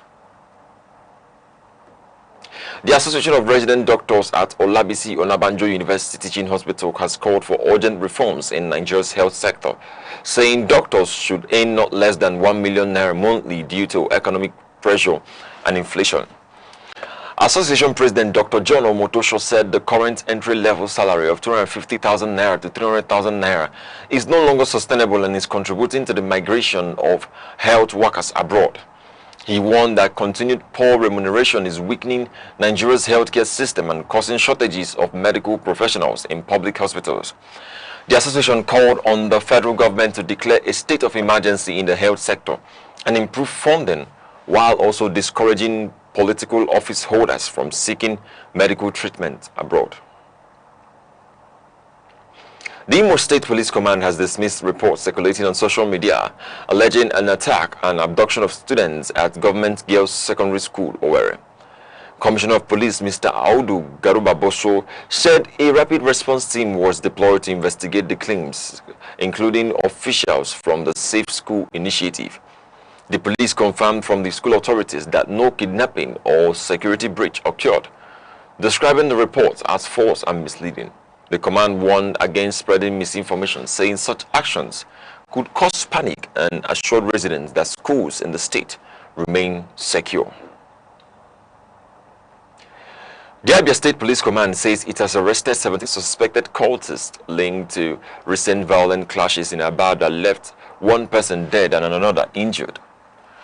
Police spokesperson Maureen Chinaka said the suspects, aged between 18 and 28, were arrested at different locations during coordinated operations by the Violent Crime Response Unit. Items recovered include 5 shotguns, live ammunition, cutlasses, an axe, a beret, and mobile phones, according to the police statement. The Commissioner of Police, Mr. Danladi Issa, said investigations have been concluded and the suspect will be charged to court, reaffirming the command's commitment to tackling violent crime. The Chief of the Air Staff, Air Marshal Sunday Aneke, has warned commanders of the Nigerian Air Force that allegations of civilian casualties during air operations damage public trust and military credibility.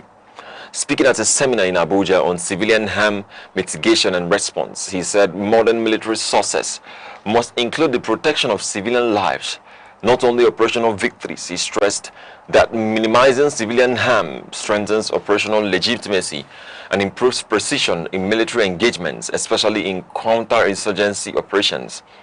Air Marshal Sunday Aneke urged commanders to improve intelligence verification, strengthen mission reviews, and ensure transparency whenever unintended harm occurs during operations. You're watching Aneke TV news across the country. Remember, you can follow us on Facebook and YouTube at Aneke TV. Now, a quick reminder of major developments in the news. Resident doctors demand 1 million naira entry-level pay amid inflation concerns. Organized private sector warns SMEs cannot afford proposed 100,000 naira minimum wage. Coming up shortly, Enugu community appeals to Governor Mbah over severe gully erosion threatening access road. We'll be right back shortly. Join us on Arena, Aneke TV's premium current affairs program, where politics, development, and governance come alive. Every Monday, Wednesday, and Friday, we host top professionals and thought leaders who speak their minds on issues shaping Nigeria and the world. It's inclusive, enriching, and absolutely captivating. The roadmap is, let's have our environment secured so that investors can come. If you don't know what economic security is, kidnapping will tell you what it is. You kidnap for ransom. Customers are going to get these meters, and like we said, it's at no cost. There are things that dialogue can handle. But when you leave it, you want to use a kinetic approach alone. You cannot. For discussions that promise insight and deliver truth, stay tuned, stay informed, and keep watching Arena, only on Aneke TV.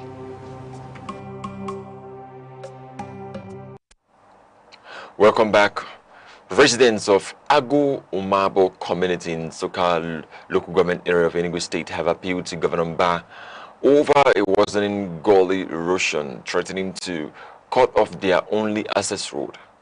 The community, through its president, Emeka Aboni of the Agu Umabo elite group, said the road has deteriorated severely despite repeated appeals to authorities over time. They warn that the damaged road is now affecting transportation of farm produce and exposing commuters to security risk, as criminal elements reportedly exploit the bad terrain to attract travelers. Community leaders are calling for urgent government intervention to prevent further economic hardship and possible isolation of the area.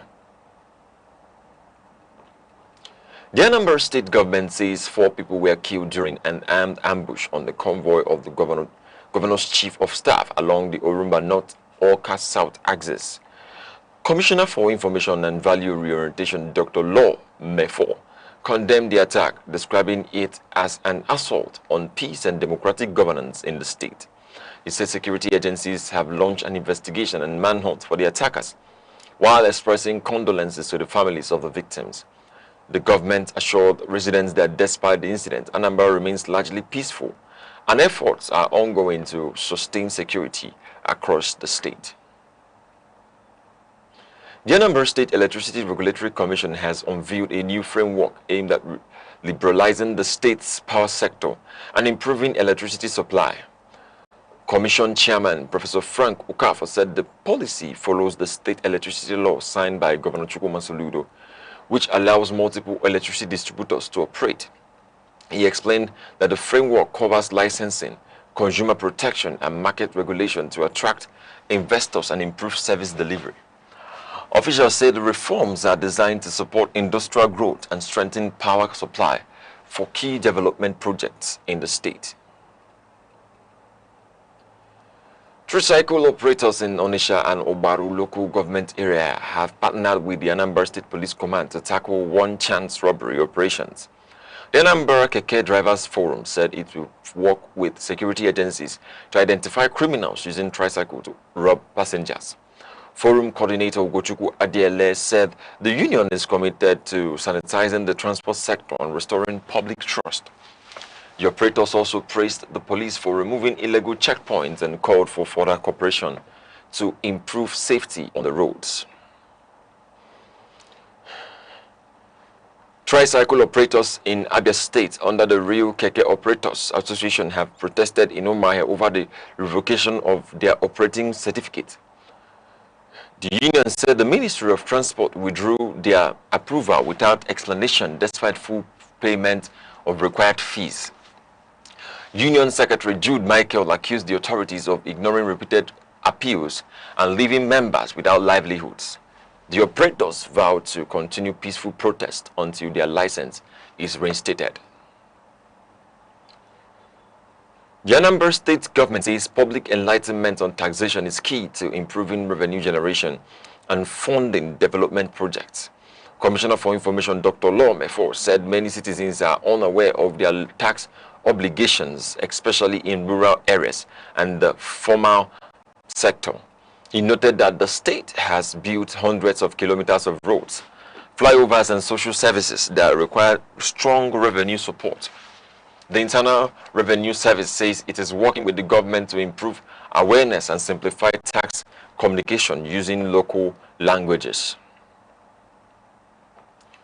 The Enugu state government has intensified surveillance at Akanu International Airport following concerns over Ebola virus spread in parts of East Africa.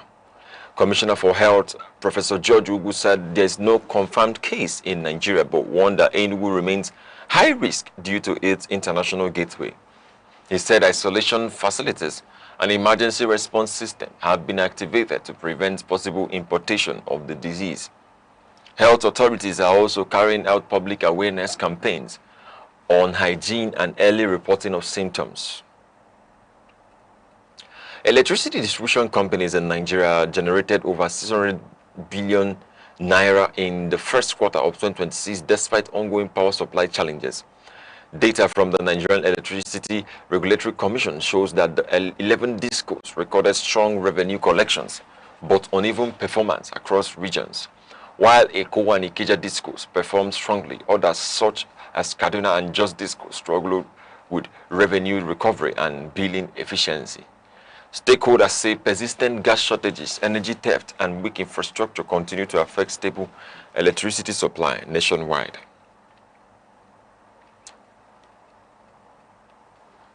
Now in sports, Team Nigeria has won 7 medals at the 2026 African Taekwondo Championships in Bamako, Mali, including 3 gold medals. Aderi Bube Farida and Haruna Usman won gold in Pumsei events, while para-athlete Matthew Udom secured Nigeria's first gold in Kyorugi.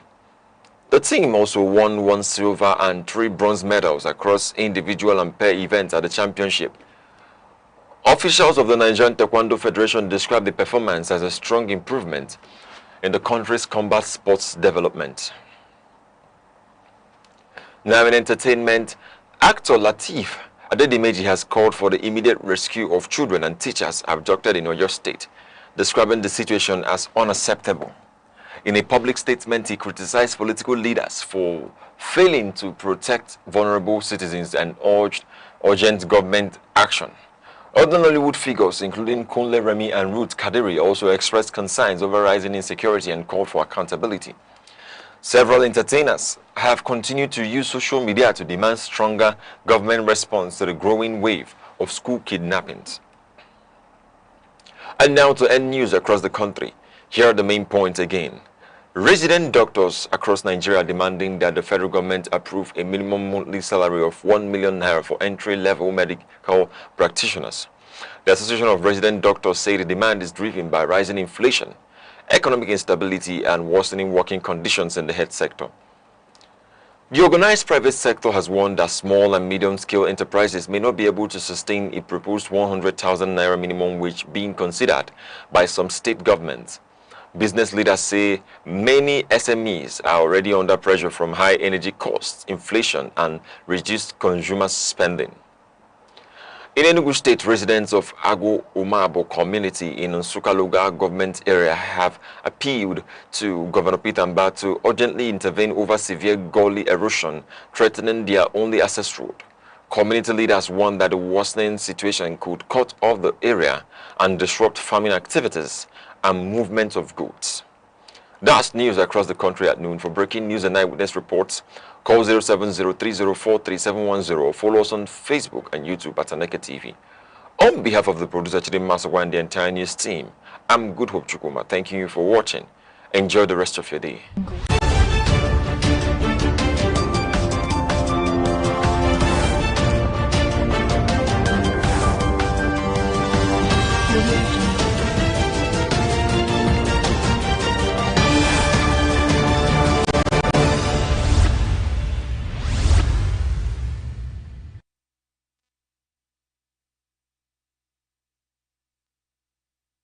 The eagle stands as a majestic symbol of strength, clarity, and vision. Its ability to soar above storms signifies resilience, while its shaped sight represents focus. This is why many nations, including Nigeria, use the eagle as an emblem of nation pride. Eagles do not fear challenges, they embrace them. They fly higher when the winds become strong, rising above obstacles rather than avoiding them. This teaches us that problems are not barriers, but stepping stones for those who dare. To live like an eagle is to stay focused, courageous, and disciplined.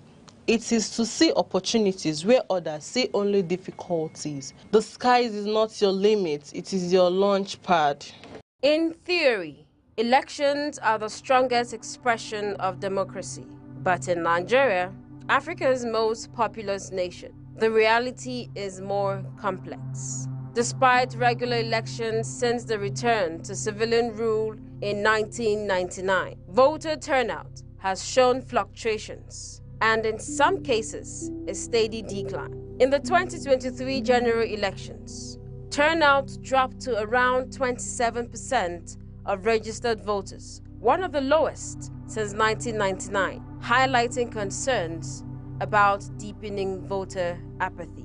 Analysts link this trend to distrust in institutions, insecurity, and a widespread belief among citizens that elections do not translate into meaningful change in daily life. The consequences are far-reaching. When large sections of the electorate disengage, elections can be decided by smaller, more organized voting blocs. This raises concerns about representation and legitimacy. For example, in several state elections, including governorship contests in Lagos, Kano, and Rivers in recent cycles, outcomes have been determined by narrow margins relative to total registered voters, hence underscoring how limited participation can shape leadership outcomes. Experts say this weakens accountability and distances citizens from decision-making processes that directly affect their lives, including infrastructure, security, and economic policy. Several factors have been identified as driving low civic participation in Nigeria. One major issue is confidence in the electoral process. despite reforms by the Independent National Electoral Commission, INEC, including the introduction of beavers and electronic transmission of results. Disputes over election credibility continue to surface, especially after closely contested races. Insecurity is another critical factor. In parts of the Northeast and Northwest, communities affected by insurgency and banditry have seen reduced voter turnout due to fear of attacks during election periods. Similar concerns have been recorded in some Southeast states, where sit-at-home orders have disrupted voting activities. Economic hardship also plays a role. In urban centers such as Lagos, Port Harcourt, and Abuja, many citizens say immediate survival concerns, rising food costs, transport fares, and unemployment reduce interest in political participation. There is also the influence of identity politics, where voting elections are shaped by ethnicity, religion, and political loyalty rather than policy performance. In past elections, including 2015, 2019, and 2023, analysts have pointed to voting patterns that closely followed regional and identity lines. In some cases, campaign rhetoric has further reinforced these divisions, making issue-based politics more difficult to sustain. Observers say this limits the ability of the electorate to make fully informed choices based on governance records, economic plans, or service delivery outcomes. A global comparison shows Nigeria is not alone in facing declining voter engagement. Many democracies have experienced similar trends. However, countries such as Sweden and Germany continue to record turnout levels above 70%, largely due to strong institutional trust, consistent civic education, and reliable electoral systems. Closer to Africa, Ghana is often cited as a comparative example, where voter turnout has remained relatively strong due to sustained public confidence in the Electoral Commission and a more consistent acceptance of electoral outcomes. But analysts also stress that responsibility does not rest with institutions alone. Citizens themselves play a role in shaping democratic outcomes. In Nigeria, practices such as vote buying have been reported in several elections, including during party primaries and general elections, particularly in some local government areas where voters are allegedly induced with cash or food items. There is also the issue of post-election disengagement, where citizens withdraw from civic monitoring after voting, reducing pressure on elected officials to deliver campaign promises. The path forward, experts argue, requires reforms on several fronts. Strengthening electoral credibility, improving security during elections, and expanding civic education are seen as key steps toward rebuilding trust. There are also calls for sustained voter sensitization at community level, particularly targeting young voters, who make up a significant proportion of Nigeria's population and are increasingly active on digital platforms but less engaged at polling units. Ultimately, democracy depends not only on the right to vote, but on the confidence and willingness to use that right consistently and responsibly. In Nigeria, the challenge remains how to rebuild that confidence so that elections reflect not just political competition, but the genuine will and participation of the people. In a world that never stands still, where stories break in seconds and moments shape history, one station keeps you connected to your nation, to the continent, to the world. From breaking news to powerful stories, from business and politics to culture, lifestyle and entertainment, we inform, we inspire, we keep you ahead.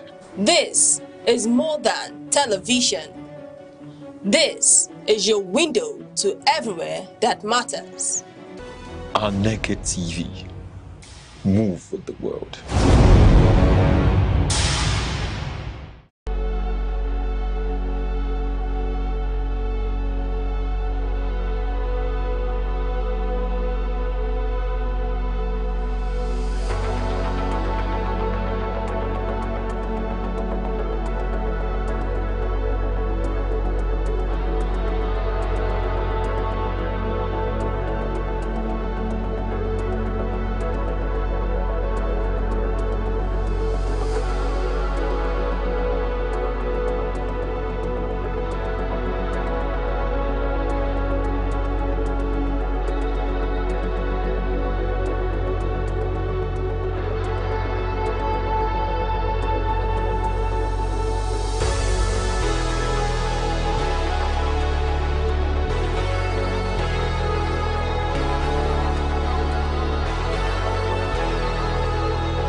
Every second, the world changes, markets rise, leaders speak, stories unfold. To keep up, you don't just need news, you need clarity, you need speed, you need perspective. That's why Aneke TV brings you the global pulse. Accurate, reliable, right when it matters most. Aneke TV. Move with the world.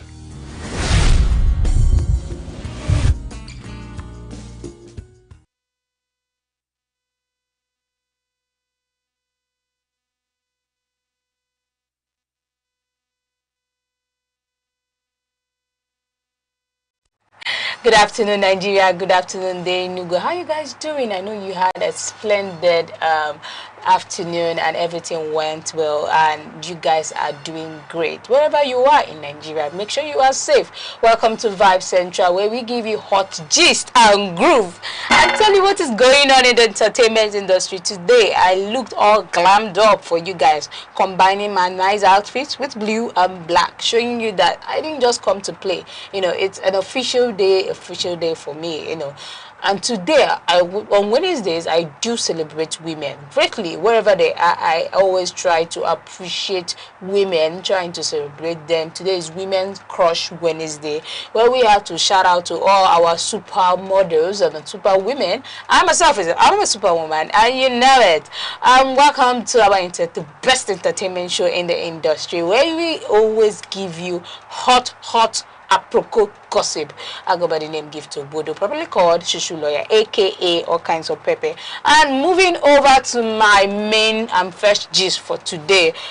This thing has just been trending, where we see celebrities come out to tell us what not to do in terms of them not trying and willing to get married again. I'm going to start with Ice Prince. You know, he said, I'm scared of getting married because of things that are going on.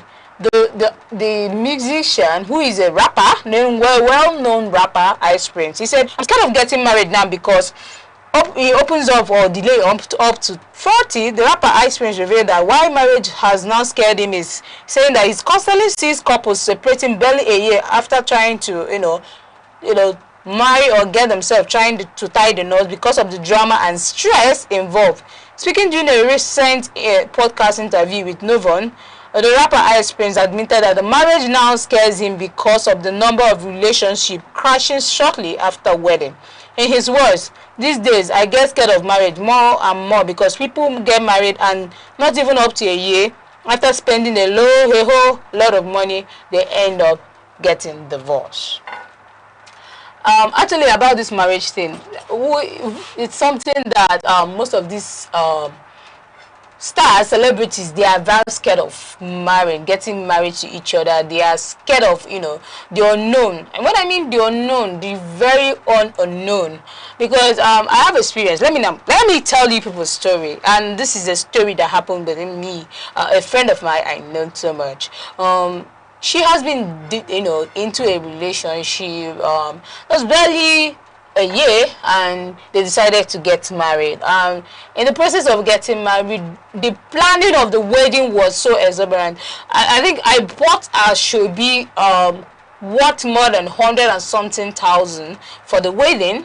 We all prepared, got set for the wedding. I think the wedding was during January period, where after Christmas, New Year celebration, and during the period, like I think 1 week to the period when we are supposed to know what's up, what's going on, what's actually happening. Nothing, not even telling us where and how to, you know, come to the event, how we're gonna do it.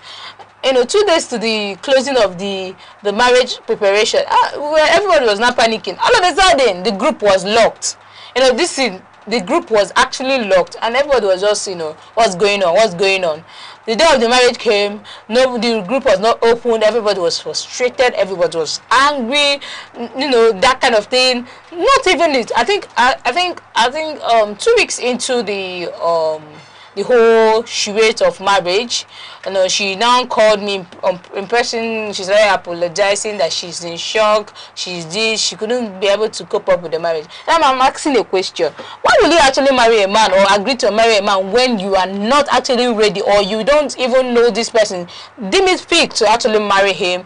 Deem it fit to actually call this particular person your husband. A lot of things have been going on. Now let's talk about some couples or celebrity marriage that has crashed. We see the likes of Regina Daniels, and then let's even talk about, because today is all about celebrities and their marriage crisis, because I have this conversation with so many people, and you see that most times celebrities who are supposed to be our real role models, you know, they are the ones trying to make us get scared of this thing called union of marriage. Because you see, most of them, I'm divorced, I'm no longer interested, I'm no longer doing this, I'm no longer doing that. It's becoming boring, it's becoming so worrisome. So we see the likes of Ice Prince. It's not a new thing. So let's even move straight to Regina Daniels. Regina Daniels says, I'm no longer having interest in getting married again. And we see Regina Daniels, you know, who is she even? You see her carrying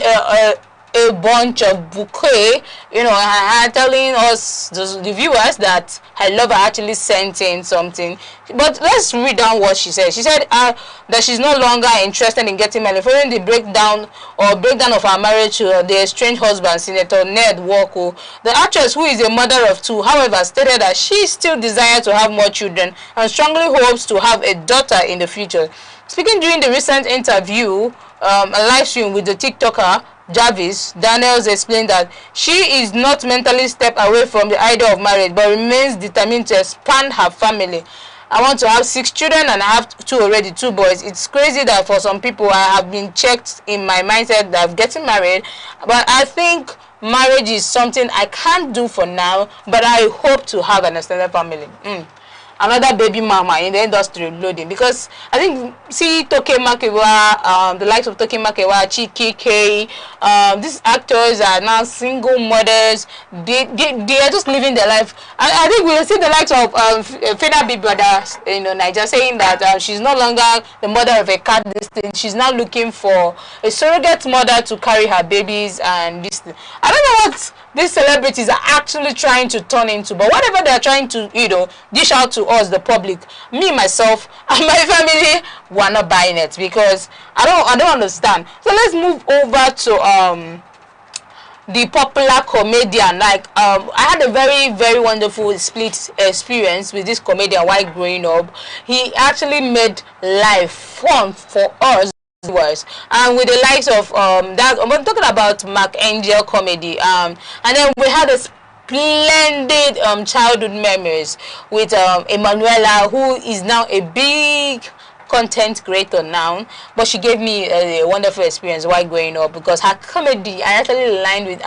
It made me laugh and felt, you know, the humor of having a strong bond of comedy. So Mark Angel has been seen to, you know, actually remarrying another lady months after her ex-wife made a shocking revelation about their marriage. You know, allegedly he's been said to have numerous wives, and this one. But let me ask you, what is all this thing about celebrity marriage being, you know, breaking down up and down? Like, I don't understand. But allegedly he's seen taking another wife, tying the knot with another wife traditionally, and he seems very happy. I hope, what I hope this marriage not go crash again, because often and often we see celebrities trying to do 1 or 2, trying to maintain their marriage, but still it's not working. You know, let's even leave it to the marriage of Frank Edo, because a lot of revelation has been made. You know, Chike has come to, you know, file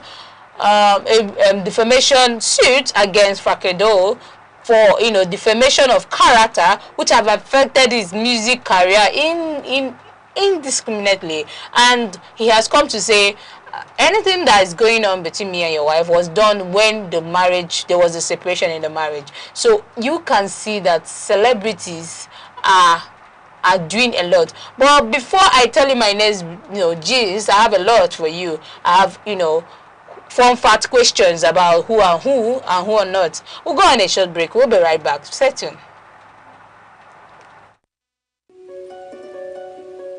In a world that never stands still, where stories break in seconds and moments shape history, one station keeps you connected to your nation, to the continent, to the world.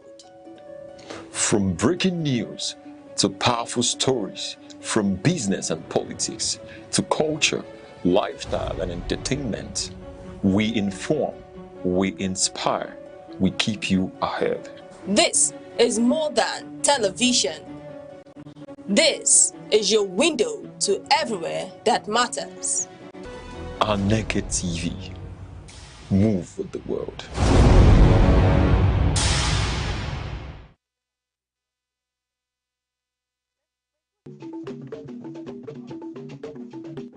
The Insight with Uche Osai. Having the political will to confront whatever is the challenges. Igbo man wrestles with the tortoise that had a lot of ingenuity, a lot of ideas, and the tireless. It will take the broad mind of government in power to say, let there be electoral reform, no matter whose ox is God. I was there. We did everything. All of us came and supported him with our last blood. In-depth analysis, expert views, real voices, uncover the stories shaping Nigeria today. Deep dive, honest, unfiltered, only on the insight with Uche Osai on Aneke TV. Join us. Welcome back to you. It's very splendid hot gist that I have for you at this program, our best entertainment show on Aneke TV. Always, sending your comments, sending everything, your gist. If you know what one or two things you need us to, dissect for you, this table is for us to dissect a lot of things for you. And before I move over to my next gist, I want to tell you guys that Uma is here. I actually wanted to, bring up and arouse the curiosity in you guys. Uma, welcome. How are you doing? I'm good. You are looking all. You are looking all. I also to tell you that I'm good. Nothing mega, nothing doing. You are looking like a pastor's daughter today. I'm a pastor's. It's like your father is around. What's happening? I'm a pastor. Why you on? I don't want to talk. Pastor in Christ or pastor in who? I should not listen to this girl. She doesn't know that I'm a pastor. Pastor in Christ. Pastor in this house. Okay? I hope you guys are doing well today. Enjoy this show. Did you ask me? I hope I'm doing well. I know you're fine. You don't chop cake. So, let's do this thing. Let's have a twist of today's show. And that's why I brought you in later. Like, I want to have a fun fact, thing. I want you to, give the public fun fact about you. Do you understand? It's a fun fact question about you. So I'll ask you, what's the funniest thing that happened to you this week? The funniest thing. Yeah.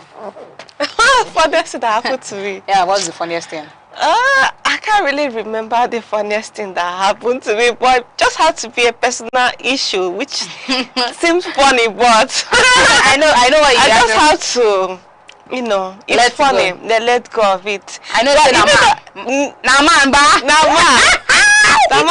Those Adam, they are something else, honestly. So I just remember the thing that is making me laugh. Well, that day it wasn't funny, but I'm beginning to laugh at the whole thing right now. Okay. That is funny. So if you're a movie, what title will you give yourself? If I am in a movie. If you were a movie. If I were a movie. Which title will you give yourself? I'll give myself Oguma. Mama Rama. Eat and chew. Money mega. A queen. A queen and what? A queen and more. A queen who loves money. Yeah. The billionaire queen. The billionaire queen who loves money. Now you belong to the Nollywood world. So what's one thing people always get wrong about you? What's that one thing people always get wrong about you? That you're too quiet? You're too jovial? People see me at first, especially men, guys. They see me at first, they be like, this girl is somebody. You're too innocent. Yeah, I'm innocent though. They see me, they be like, this girl is someone I can, shrink, manipulate. But when they come in, they like, you're not saying you be basketballs. Yeah, I be basketballs. Oh my God. So which celebrity will you love to switch lives for just a day? Wizkid. Celebrity Wizkid. I know. Wizkid, who else will I switch life with? But actually, aside Wizkid, let's just take it in a different dimension. Okay, for musician, Wizkid. For comedy, who? Comedy, it would be Kingsley. What's about Kingsley for you? He's very funny. He's educated. Okay, he's intelligent. If you watch his craft, his skits, you will know that this person is highly educated. Okay, he's very, very funny, effortlessly funny, right? Yeah, he's very creative. So what's that one thing that embarrassed you in public? One thing that embarrassed me in public? All right, though I can't really remember one thing that has embarrassed me in the public is, okay, there was a day I saw someone I know.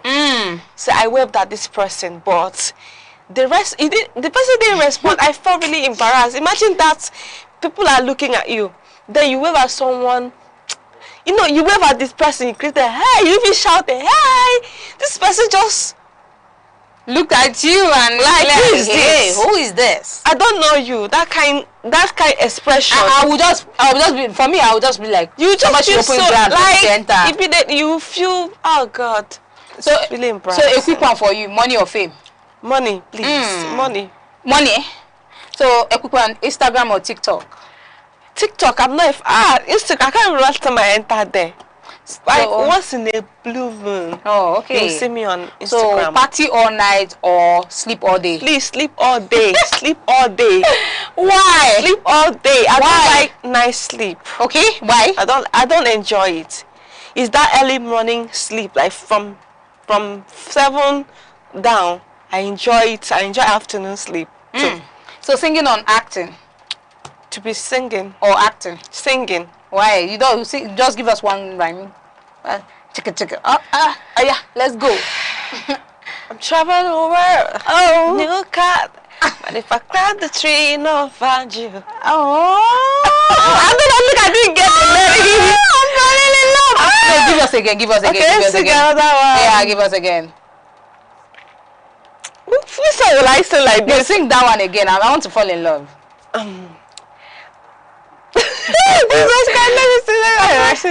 Okay, let me sing. I can't shower, carry your mama money, baby. Oh no.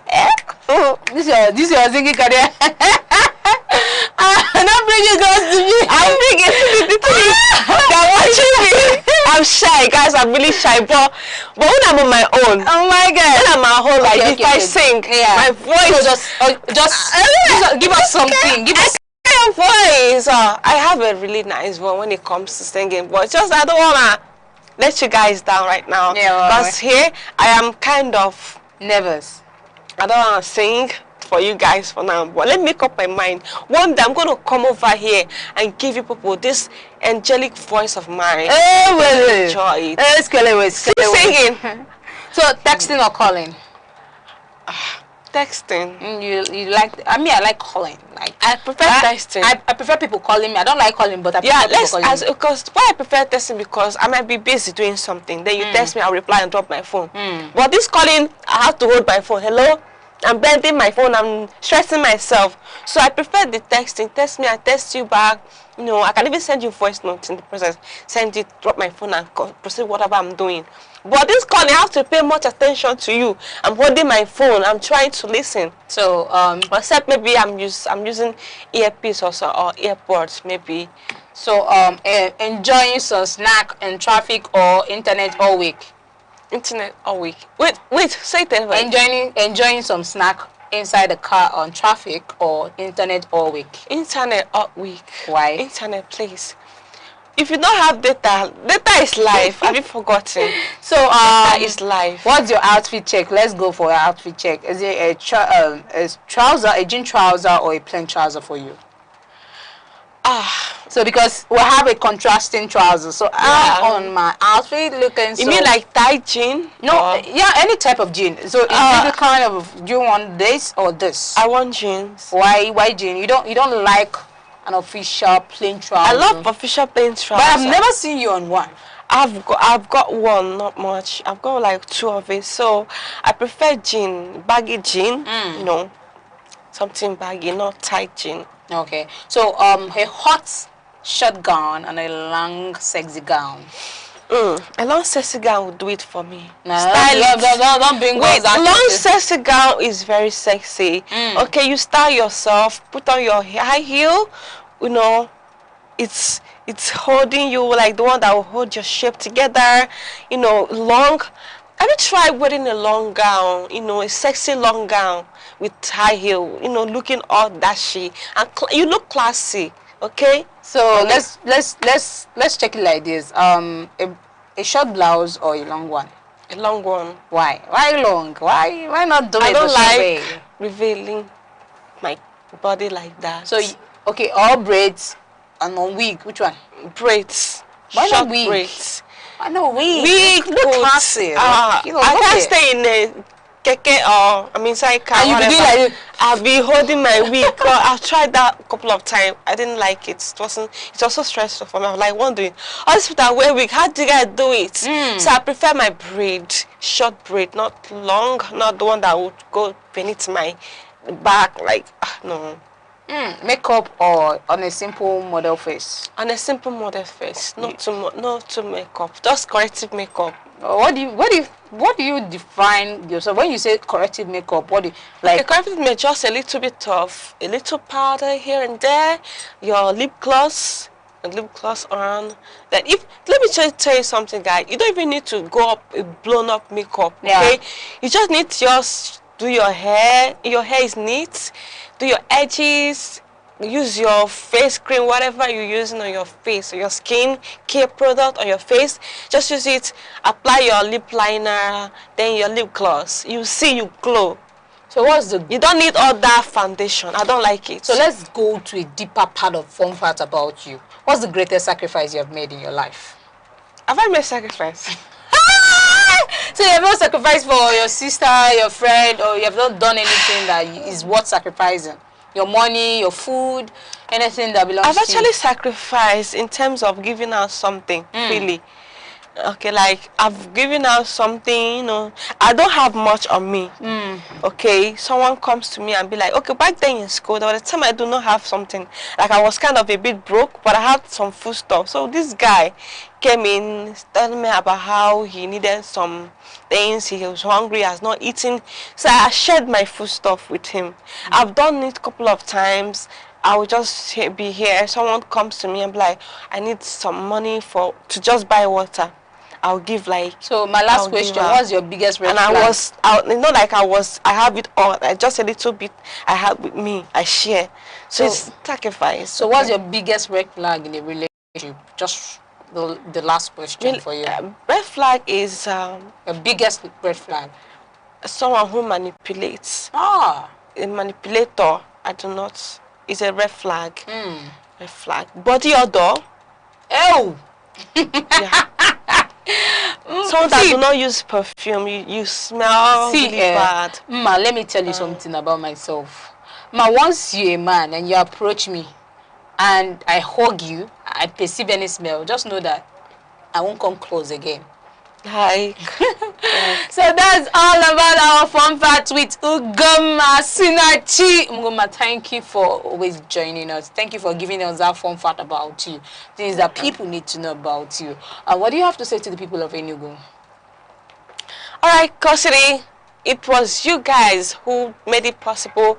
You guys and God who made it possible for me to be here today. I just want to say thank you so much for being part of this show. Thank you for being part of this show. And thank you for watching us here. We'll do this again tomorrow. Stay tuned. Bye. And it's your girl Gift Obodo. We just say we do this tomorrow same time. Bye-bye. Every second, the world changes. Markets rise. Leaders speak. Stories unfold.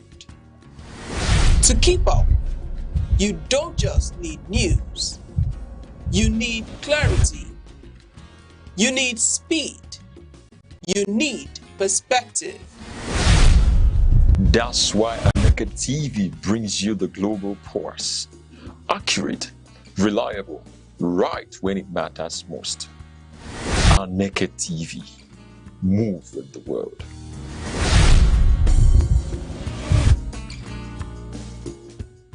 The soul is part of us that survives every storm. You can't see it, but you can feel it in silence, in longing, in every heartbeat that keeps going. It asks for more than food and fame. It hungers for meaning, for stillness, for the divine. The soul is where music is born, where peace begins, where truth hides. To care for your soul is the greatest act of self-love. For in the end, what we were fades, but what we are, at our core remains.